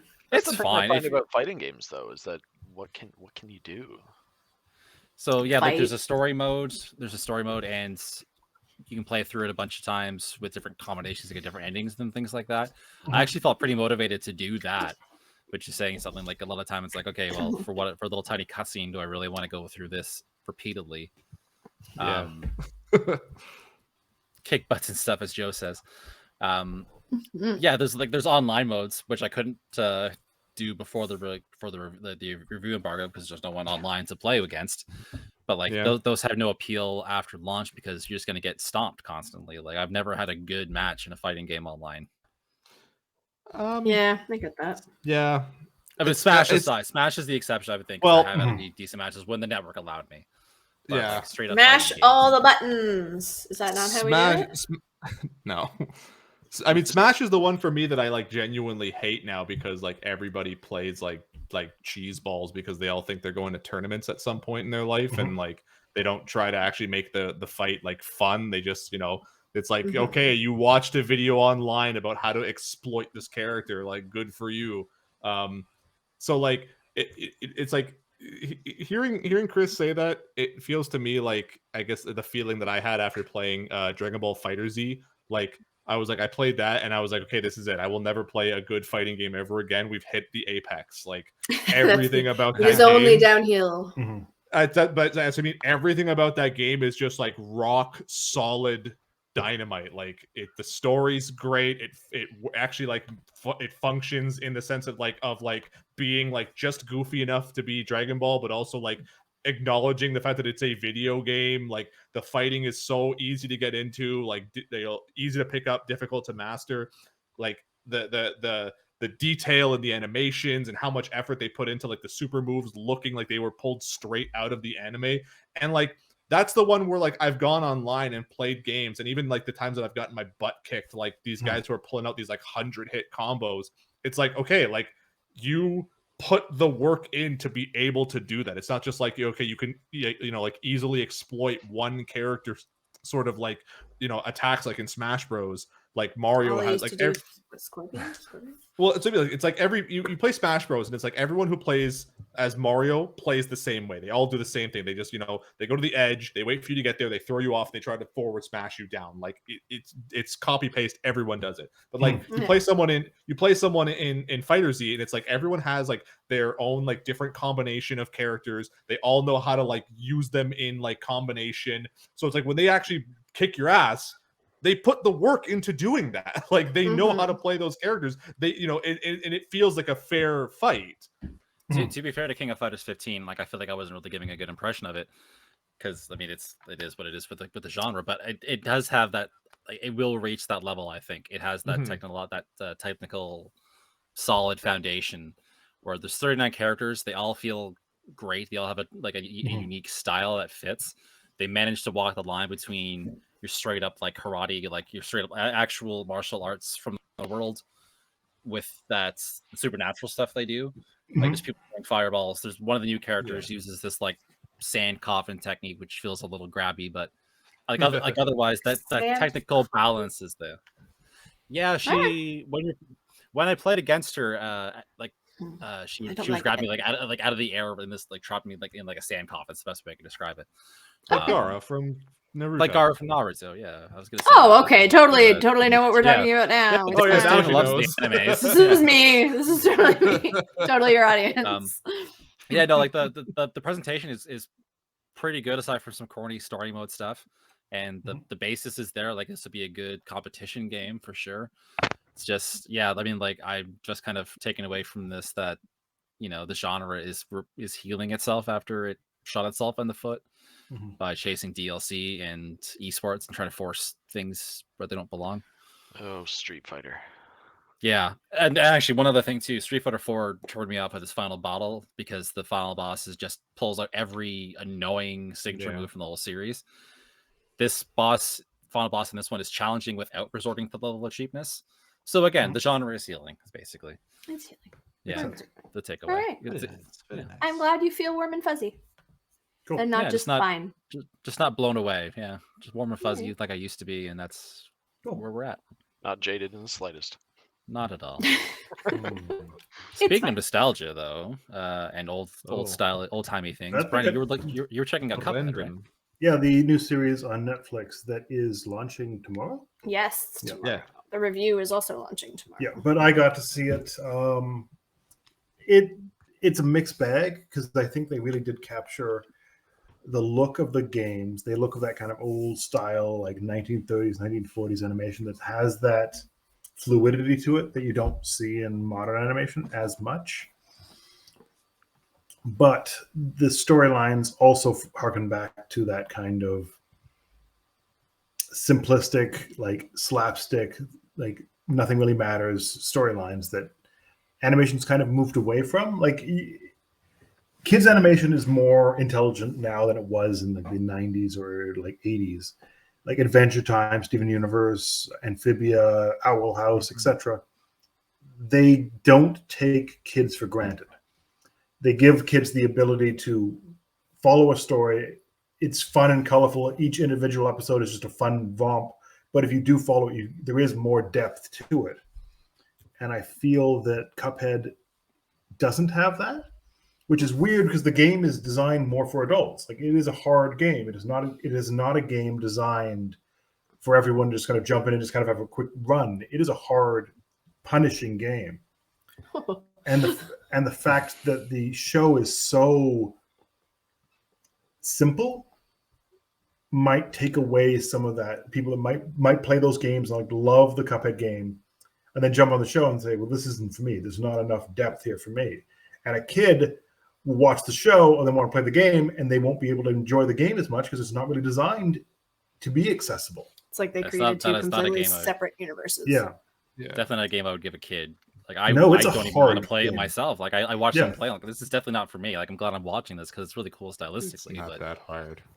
oh shut up. If you beat it, Jordan, You know what? I got Yeah. like no, because not But- because I couldn't, just because I stopped Mhm. playing it. Like I got to the I can do that. I third just don't want to. island. yeah.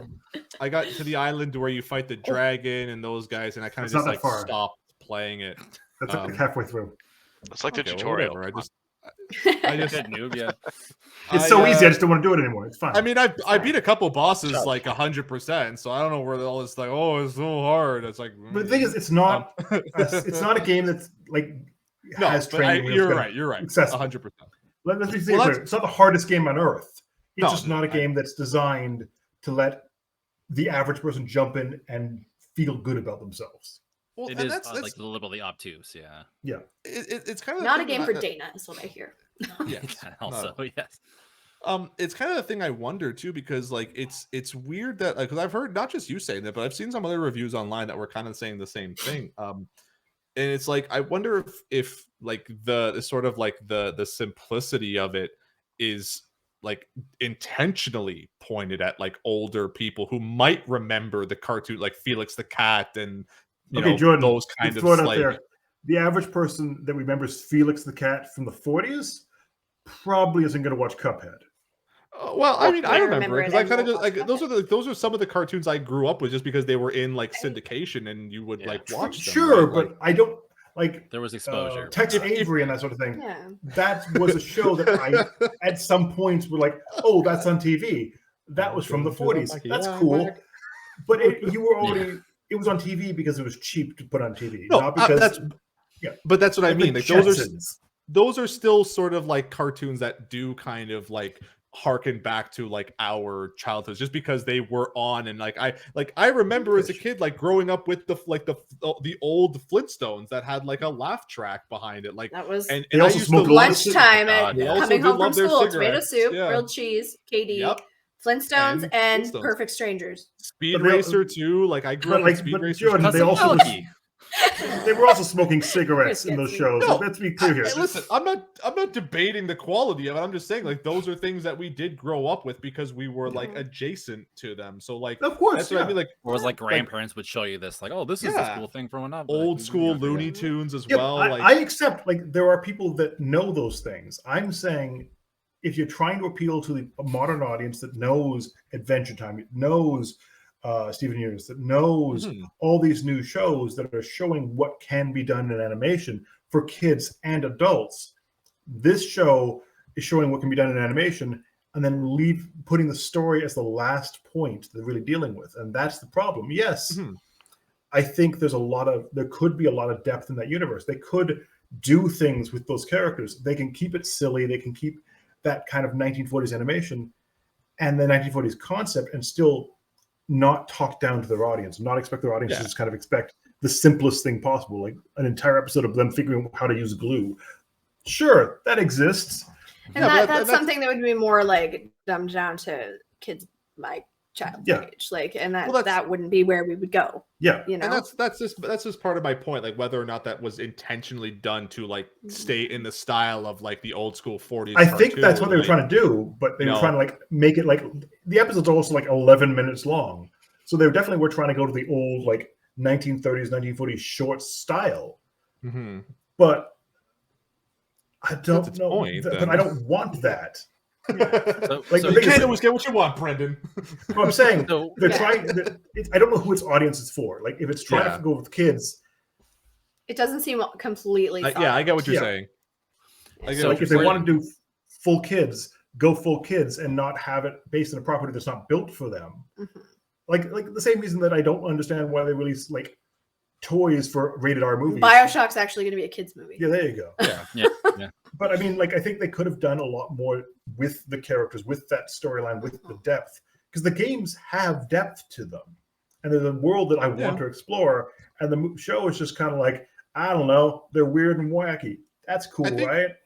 I also think to a certain degree, though, like with a lot of cartoons, like too many adults take too much like ownership of it, and they like, you know, because like it's sort of a thing that I often see people online griping about Teen Titans Go and how it like is like it's all just like, you know, fart jokes, and it like disrespects the legacy of the Teen Titans show, which really was never that good to begin with. But it's like, but it's like, it's funny and it's silly and it's not trying too hard, and that's the point. Like it's making a mockery of these characters on purpose, but like people are just like especially adults watching cartoons are like way too like demanding of what like the cartoons should deliver. Not to say that cartoons like you said, like there are a lot of really good examples of cartoons that do a lot and have a lot of depth and complexity, but sometimes cartoons could just be stupid, silly cartoons. So like, but the thought of the Jordan, the person that would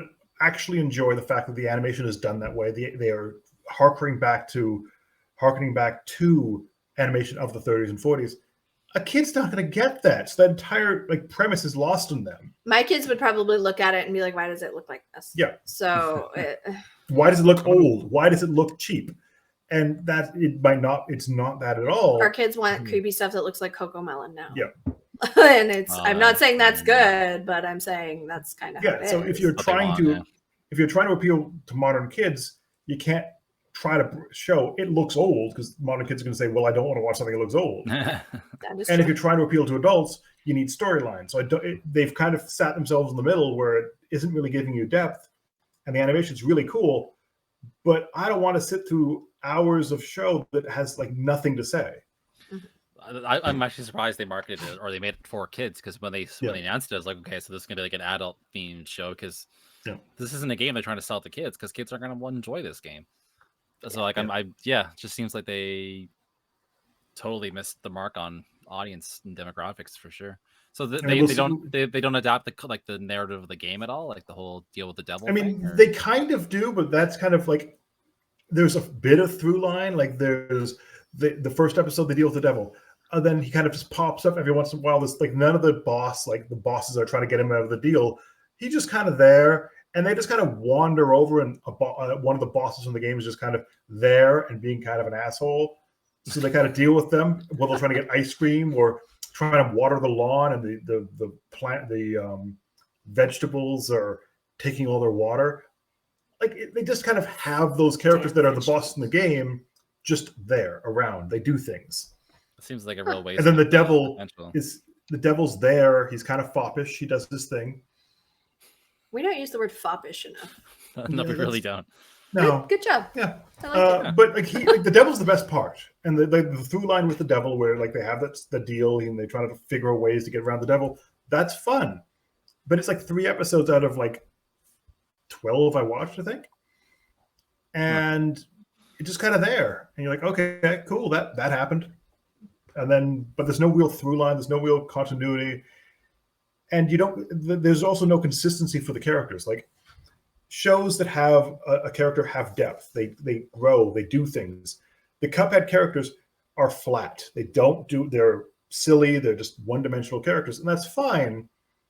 But when if you want to watch a lot of episodes of a show and see how the characters do things and evolve, there's none of that. They are like the Looney Tunes. They are like the early Mickey Mouse cartoons. They are what they are. They're going to be that through the entire show. And the end of the show, they have learned nothing. Stupid cups. Well, I think I'm funny.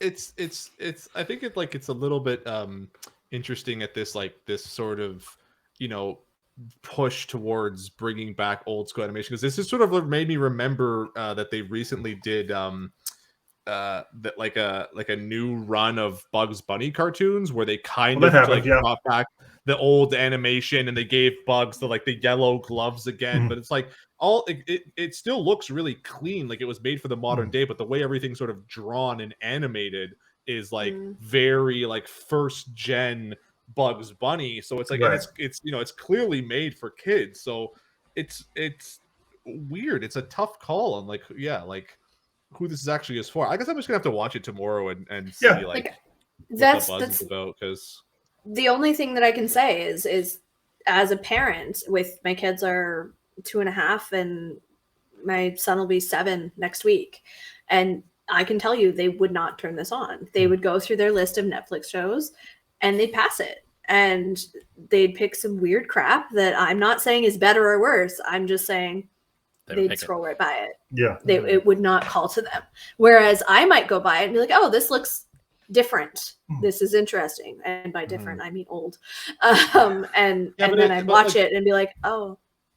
Brendan kind of said too, it very clearly has an audience, right? Like you don't make a show based on a game like Cuphead, which is an indie game to begin with too. As popular as it is, it was an indie game to start with, and not know exactly who the audience is. So But the problem that he's saying is that they didn't write for that audience. No, that's what I mean. For the audience. It's a very weird. It's a very weird. It would be interesting to talk to them about it. Yeah. What were you thinking? What were you Not what were you thinking, but tell me more. Well, I think it's more. I think it might be the fact that they tried hitting both audiences. The storyline of the game where they're killing these bosses to get their soul back, that might be too mature. So they just have zany antics with the devil and zany antics with other bosses, but everyone's okay. No one dies. Yeah, no, because the games are basically, which then kind of makes the devil a moot point. But that's fine. The games, they are killing other people to take souls for the devil, so they don't have to go to hell. To repay their debt. Does anybody want to explain to me why cups have souls or take souls? When did this become Constantine? Yeah. Exactly. Yeah. Anyway, Jordan needs to watch the show. Brendan needs to not watch it anymore. And I'm going to keep scrolling by. That's all I got. I don't know about the rest of you. But, yeah. We'll move into our last little segment here and just talk about what else you guys have been playing. For Jordan, you didn't have any reviews. What have you been playing this week? Well, I dove into as per usual, I've been playing some Fortnite because they finally brought so much since I met you, Jordan. Listen, but before you met me, I still liked Fortnite. I just stopped playing it because I was becoming my full-time job. And they added motion controls across all systems, which is really cool. Because I've often said that I feel like playing on console with motion controls. Yeah, the gyro controls on the PlayStation. Gyro controls. Specifically. Yeah. because the Switch was the only one that did it, and I always felt that playing on the Switch was the best because like at the time I didn't have a computer that was good enough to run Fortnite, and like without playing like mousey keyboard, just for any shooter like mousey keyboard's the best way to go. Gyro controls really did a lot to like bridge the gap of like the kind of weird stick didn't know controls. Fortnite had that at all. On the Switch, yes, but it just came out, so now I'm finally it's a really big leap from going from a 720 30 frame game to 1080 60 frames on a competent system which also has motion controls. So I've been getting used to that. Wait, is this why my 7-year-old's been kicking my butt in Fortnite forever? He's had motion controls, and I didn't know that. It could be why he would be underperforming, because I didn't enjoy that when I tried it on the Switch myself. But well, I always liked it. I always thought it was because it's one of the better examples too of like a company like actually like adapting for the Switch, because there's too many games on the Switch that only when they implement gyro controls like for like shooters like like remakes or re-releases that only go in like the roll control. They don't adapt for yaw controls, and like Fortnite was one of the only games that actually like let you choose whether you wanted roll or yaw. The new update seems to just like make everything like it just merges everything together. So if you want to like roll, you can. If you want to yaw, you can. It all works. They added a lot of like extra like really fine details for like advanced options for motion controls, which was really cool. And so I've just been doing that. And then I started playing Shin Megami Tensei 5 finally. Ooh. And I think I came to the realization that Undertale and Paper Mario Sticker Star ruined RPGs for me. You did say that, yes. You said that before, yeah. Because because I've been playing it now, and it's just like I don't know if it's maybe like I've gotten older and I'm less patient, but it's like the game is moving at such a snail's pace, and it is genuinely upsetting me. Like that might be Shin Megami Tensei for you as well. Like, but I remember really liking Nocturne when I first played it, but now it's like it's just played taking it recently. I guess not. Jesus Christ. Like it's taking so long to do anything. And it's like going from these like sort of like, very subversive, like interesting takes on the RPG like formula that like really did a lot for the genre and like improved it in a lot of ways, and kind of like going back to that very old school thing where it's like, here's a boss monster. Oh, you're too weak for it. You better spend 9 hours leveling up because like all the monsters in the area aren't paying out any experience. It's like, why is this fun? And then people complain about Sticker Star like it's the worst one because you can't get experience and level up. It's like, why do you want to do this? Why hurt yourself this way? It's just like dopamine of leveling up. That's what it is. Well, it's annoying because it's like there's no dopamine to it. Like it's like taking 7 hours to get one level because every demon pays out like no experience. But then like the demon that gave me a quest in like the level 1 area has to send me over to to fight a monster that's like 5 levels above me, and I can't level up fast enough to make this like enjoyable. It's just a lot of it sounds like an SMT thing, yeah. Because like I played. It is a bit of an SMT thing last year, and I found it very artificially difficult. I found it sounds very much like the first half hour of Final Fantasy VIII for me. Yeah, it's like when you go find the GF in the cave there, the fire one. Yeah, you leave the school very under leveled, and it's very powerful. And it's that like one's a bit different because like things scale differently in that compared to other games. Without going too far into my nerd hole.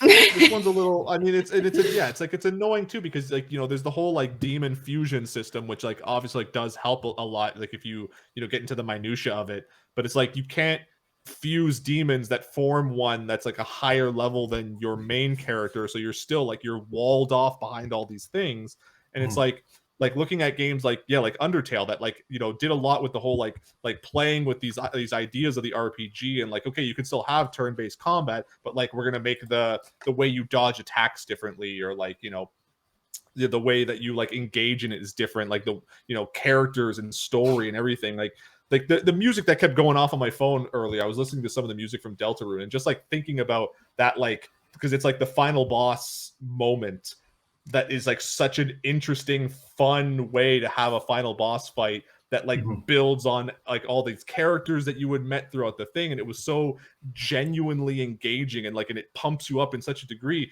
And I can't think of a single moment thus far that has actually made me go like, okay, like I'm really invested in the story and this characters. Like it's like, I don't know, I feel like I've been spoiled on the. How long have you put into it though? I believe now I am 7 hours into it, but I haven't defeated the first boss. So no, but like I was just wondering if you like rage quit by now. I would have rage quit by now. So good for you. I'm not saying that I don't like it and that it's a bad game. I actually do like it, and I think it is a very good game. But I just think that like in terms of other RPGs that I've played, you know, there are ways that you can evolve the genre that make it a lot more fun and interesting. And going back to this very, very old school way of playing, it's like I don't know, I'm not having as much fun as I think I should have. Like to be fair too, like these could not be more opposite games. Like SMT is deliberately not trying to innovate the genre. No, that's what I mean. Catering to that traditionalist background. So like, but yeah, it is still. I'd be more concerned if you didn't see a huge difference between like the most transformative and like free thinking RPG to date with like an iteration of the most deliberately archaic or like RPG series in the market, basically. Well, and I think that's kind of my what I mean too, is that like, because it is a like, you know, a modern day like made for, you know, like modern consoles RPG. So the fact that it does, like, you know, you can see like some areas where it kind of like tries to streamline things and make it a little bit more like seamless, but then there's the other ways where it's just like still so shackled to those old ideas. It's a little weird. Yeah. Speaking of old ideas, no, that was rude. Chris, what are you playing? I am playing an old game, actually. Speaking of, I tried playing old games. I'm over here stealing your job. So I've actually been playing when I'm not playing Arceus or Fortnite. Actually, I was playing that a good chunk this week too. I've been playing Zelda: Link to the Past for the first real honest time. I never really clicked with this game because I mean, really? I didn't have a Super Nintendo. Whenever I did play it, the people I played with didn't own it, so I kind of missed it entirely. I was stuck on Game Boy playing Link's Awakening instead, which I still think is a better game. And whenever I have tried to like get into it, it's like I just can't get past the first area really. But I've been watching a randomized playthrough by Griffin McElroy over on YouTube, and now granted he's playing a very outlandish build of the game where the sprite has been replaced with one that looks like Guy Fieri for reasons I don't know. I like these reasons. Also, like it's a randomizer, everything's mixed around, and there's a one-hit kill rule. Yeah, okay. There's a one-hit KO rule, so like if he gets touched, he dies instantly. But just watching that, I was like, I should give this an honest try. So I've been checking it. I've gotten much further than I've ever gotten in it. So I'm actually kind of enjoying it. But I never clicked with me until now for some reason. It's a hybrid version of Diners, Drive-ins, and Dives. Exactly. I would say Link to the Past is one of the best. It's definitely in my top 5. I can definitely see how it has influenced everything else, right? Like it's kind of like going back and seeing like the puzzle piece go into place, right? Like, yeah. Oh, so like that's where this convention came from in later games, and you play Ocarina of Time, and it's like 1-to-1. It's basically Link to the Past just in 3D with the time travel thing. Well, yeah. Well, I mean, the time travel thing is the basically like just the point where you get the Master Sword in Link to the Past, but it's also like the whole Light World, Dark World thing, right? Yeah. So it is there. But yeah, no, I will say the Link sprite is awful. It's really weird. Cool. It's super weird. I don't know why he's got pink hair, or that's supposed to be like the rim of his hat or something. It's real bad. It's a very weird sprite. That's kind of why I like they did the remastered version for the Game Boy Advance, where they gave him like the Wind Waker sprite where he actually has the yellow hair. They gave him like a little dodge roll ability. It's way better designed. But no, I'm right there with you, man. I love Link to the Past. I didn't play it for a really long time too, as well, because I just didn't have one, right? And it's like I didn't actually play it to completion until like I got my Wii and I downloaded it for the first time, like, and actually had it. So yeah, like it's really good. And I'll probably be grabbing the last Oracle game on 3DS while I can. Yep. Got to do. I think I got the. Is that on the spreadsheet? Yeah, it was. Yeah, it's that not was top that three. was top three is Pokemon Crystal, but that was a must. Yeah, Silver and Crystal are up there for me. Oracle of Ages and Seasons were a must get when they first came out. I had to because they're so good. Oh, Nintendo, where's that like cool HD remake for the Switch? So Link's Awakening got it. They can yeah, they really need to do it with the Oracle of Ages and Seasons. To be fair, that wasn't that one developed by Capcom. Capcom did develop Ages of Seasons, Ages of Seasons, and Minish Cap. Minish Cap too, right? Yeah, that makes sense. So maybe that's the hang up. Oh, yeah. David, are you playing anything, or are you just doing other than your Horizon? Do you have Nintendo now? Do you have a spreadsheet? Did they share it with you and not me? No spreadsheets. It's Horizon, and I might go clean up the rest of the trophies for Uncharted, the Legacy of Thieves collection. How is that? It's really good. I mean, that really got overshadowed by like Arceus and stuff like that. I've heard no one talking about it. Yeah, Uncharted 4 was great on its own. It looks even better remastered now. And I'd never played Lost Legacy before, and Chloe was one of my favorite characters from Uncharted 2, so it was good to see her back. I cannot name drop like this in games. I don't care how many times I played it. No friggin' idea. Oh, I hate my life. Yeah, I mean, it's a shortened game, Lost Legacy. It's only 9 chapters, I think, and Uncharted 4 is 22. And it, I think, originally came out for the PS Vita. There it is again. Oh, God damn it. I'm leaving. Vita Flip the table.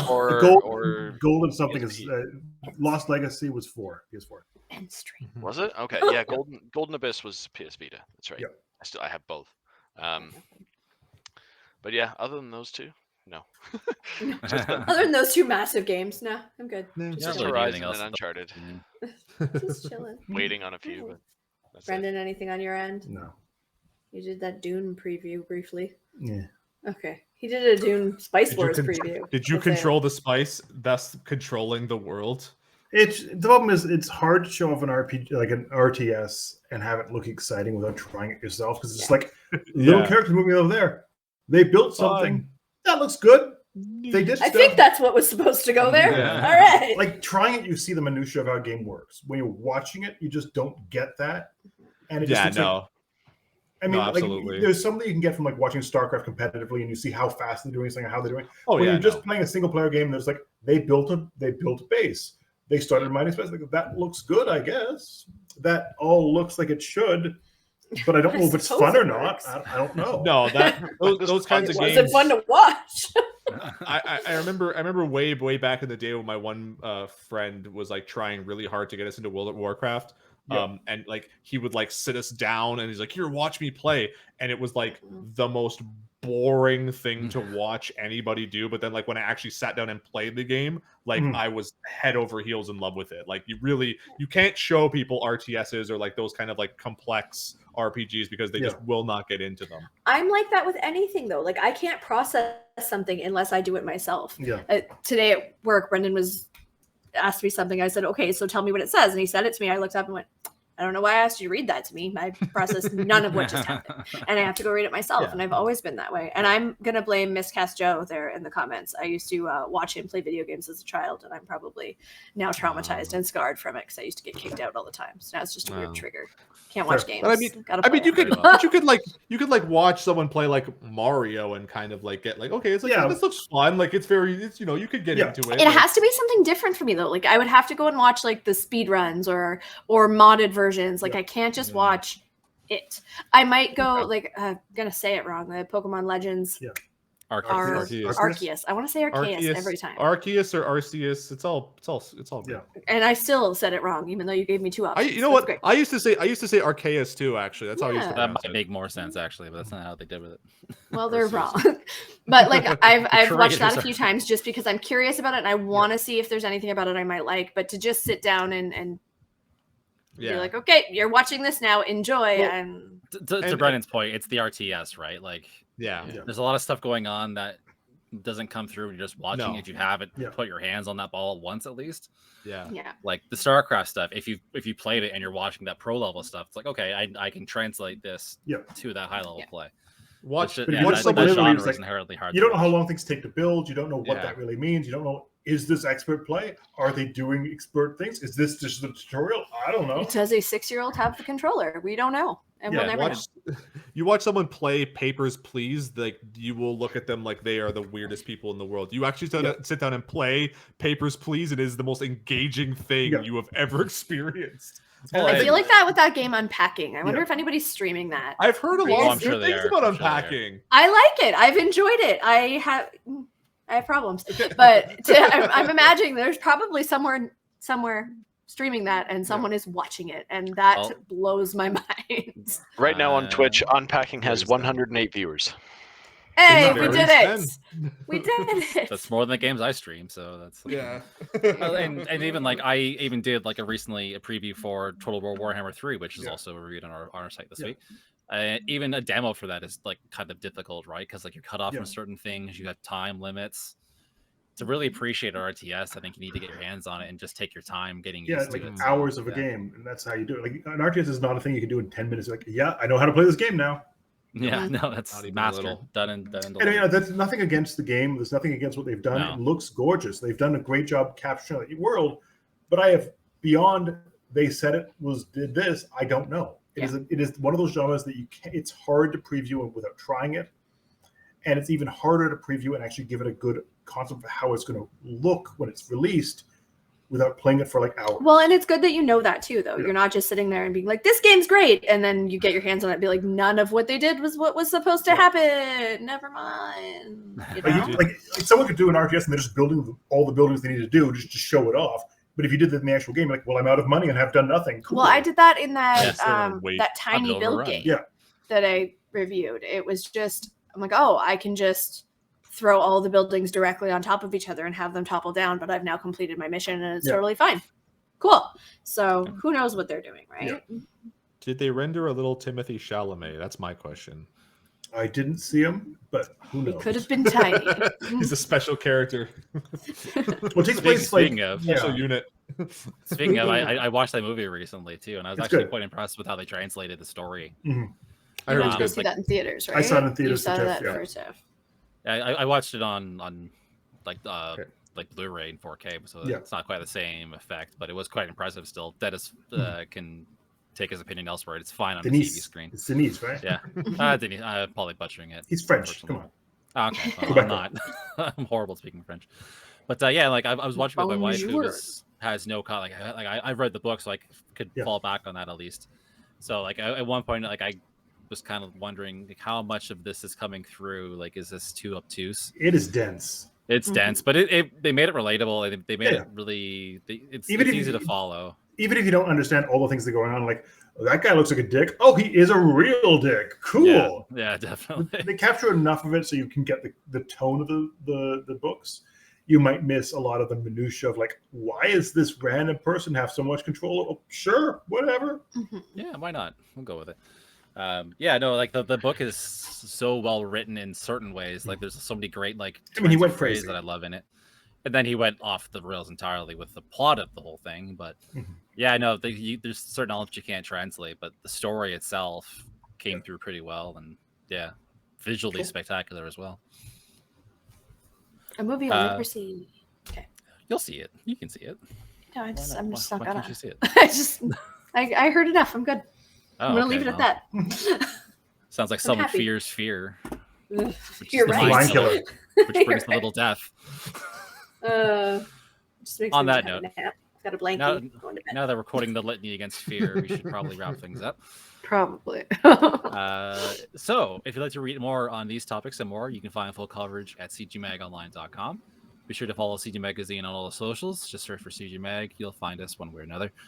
And if you have any questions or comments, please send them to podcast@cgmagonline.com, and we'll answer them on the air for you. David, thanks for joining us. Thanks for having me. I had a really good time. And where can people find you? On my couch. No. Twitter at David_W_85. Awesome. And rocking in that chair. Yeah. I'm trying to go blurry again. Jordan. You can find me on Twitter, Instagram, or TikTok, although I'm trying to get off of Twitter because I hate it now. Ninja X Jordan, and you can find me on YouTube at Ninja Jordan Reviews. You hate it now? I've always hated it, but now it's like I'm just so tired of it, and it's just not. You've hated it for as long as anymore. I've known you, so now he's aware of it. It's like not fun anymore, and it's not interesting anymore. Was it ever? Yeah, I don't. No, I just got into Twitter. Yeah. I mean, and especially after like last weekend, it's like I don't want to be there anymore. I don't want to know what happened last week. No. Oh yeah, we don't need to. I was in Ottawa. Well, yeah. Okay. Well, we knew that. Dayna, where can people find you? You can find me at the Dayna Eileen in a bunch of places, and now at CG Mag for a full year this week. So you're stuck with me for a little bit longer, though. We did it. We did it. Thanks, David. Hooray, team! Yes. Recent hires. Yeah. Yes. Crystal's the only one newer than me. Yeah, I guess I would have. No, new as me. Sorry, slightly older. I was like September before that. Yeah, so a few months. A couple months older. And Brendan. Beef Fry 26 on everything. And you can find me on Twitter at I went to the wrong side this time. Hugathi. You did so well last time. I nailed it, so I overshot this time. Or here on Twitch at Guild2Tabs. All right, that's gonna do it for us this week. Thanks for tuning in, and we'll catch you next week. Hey.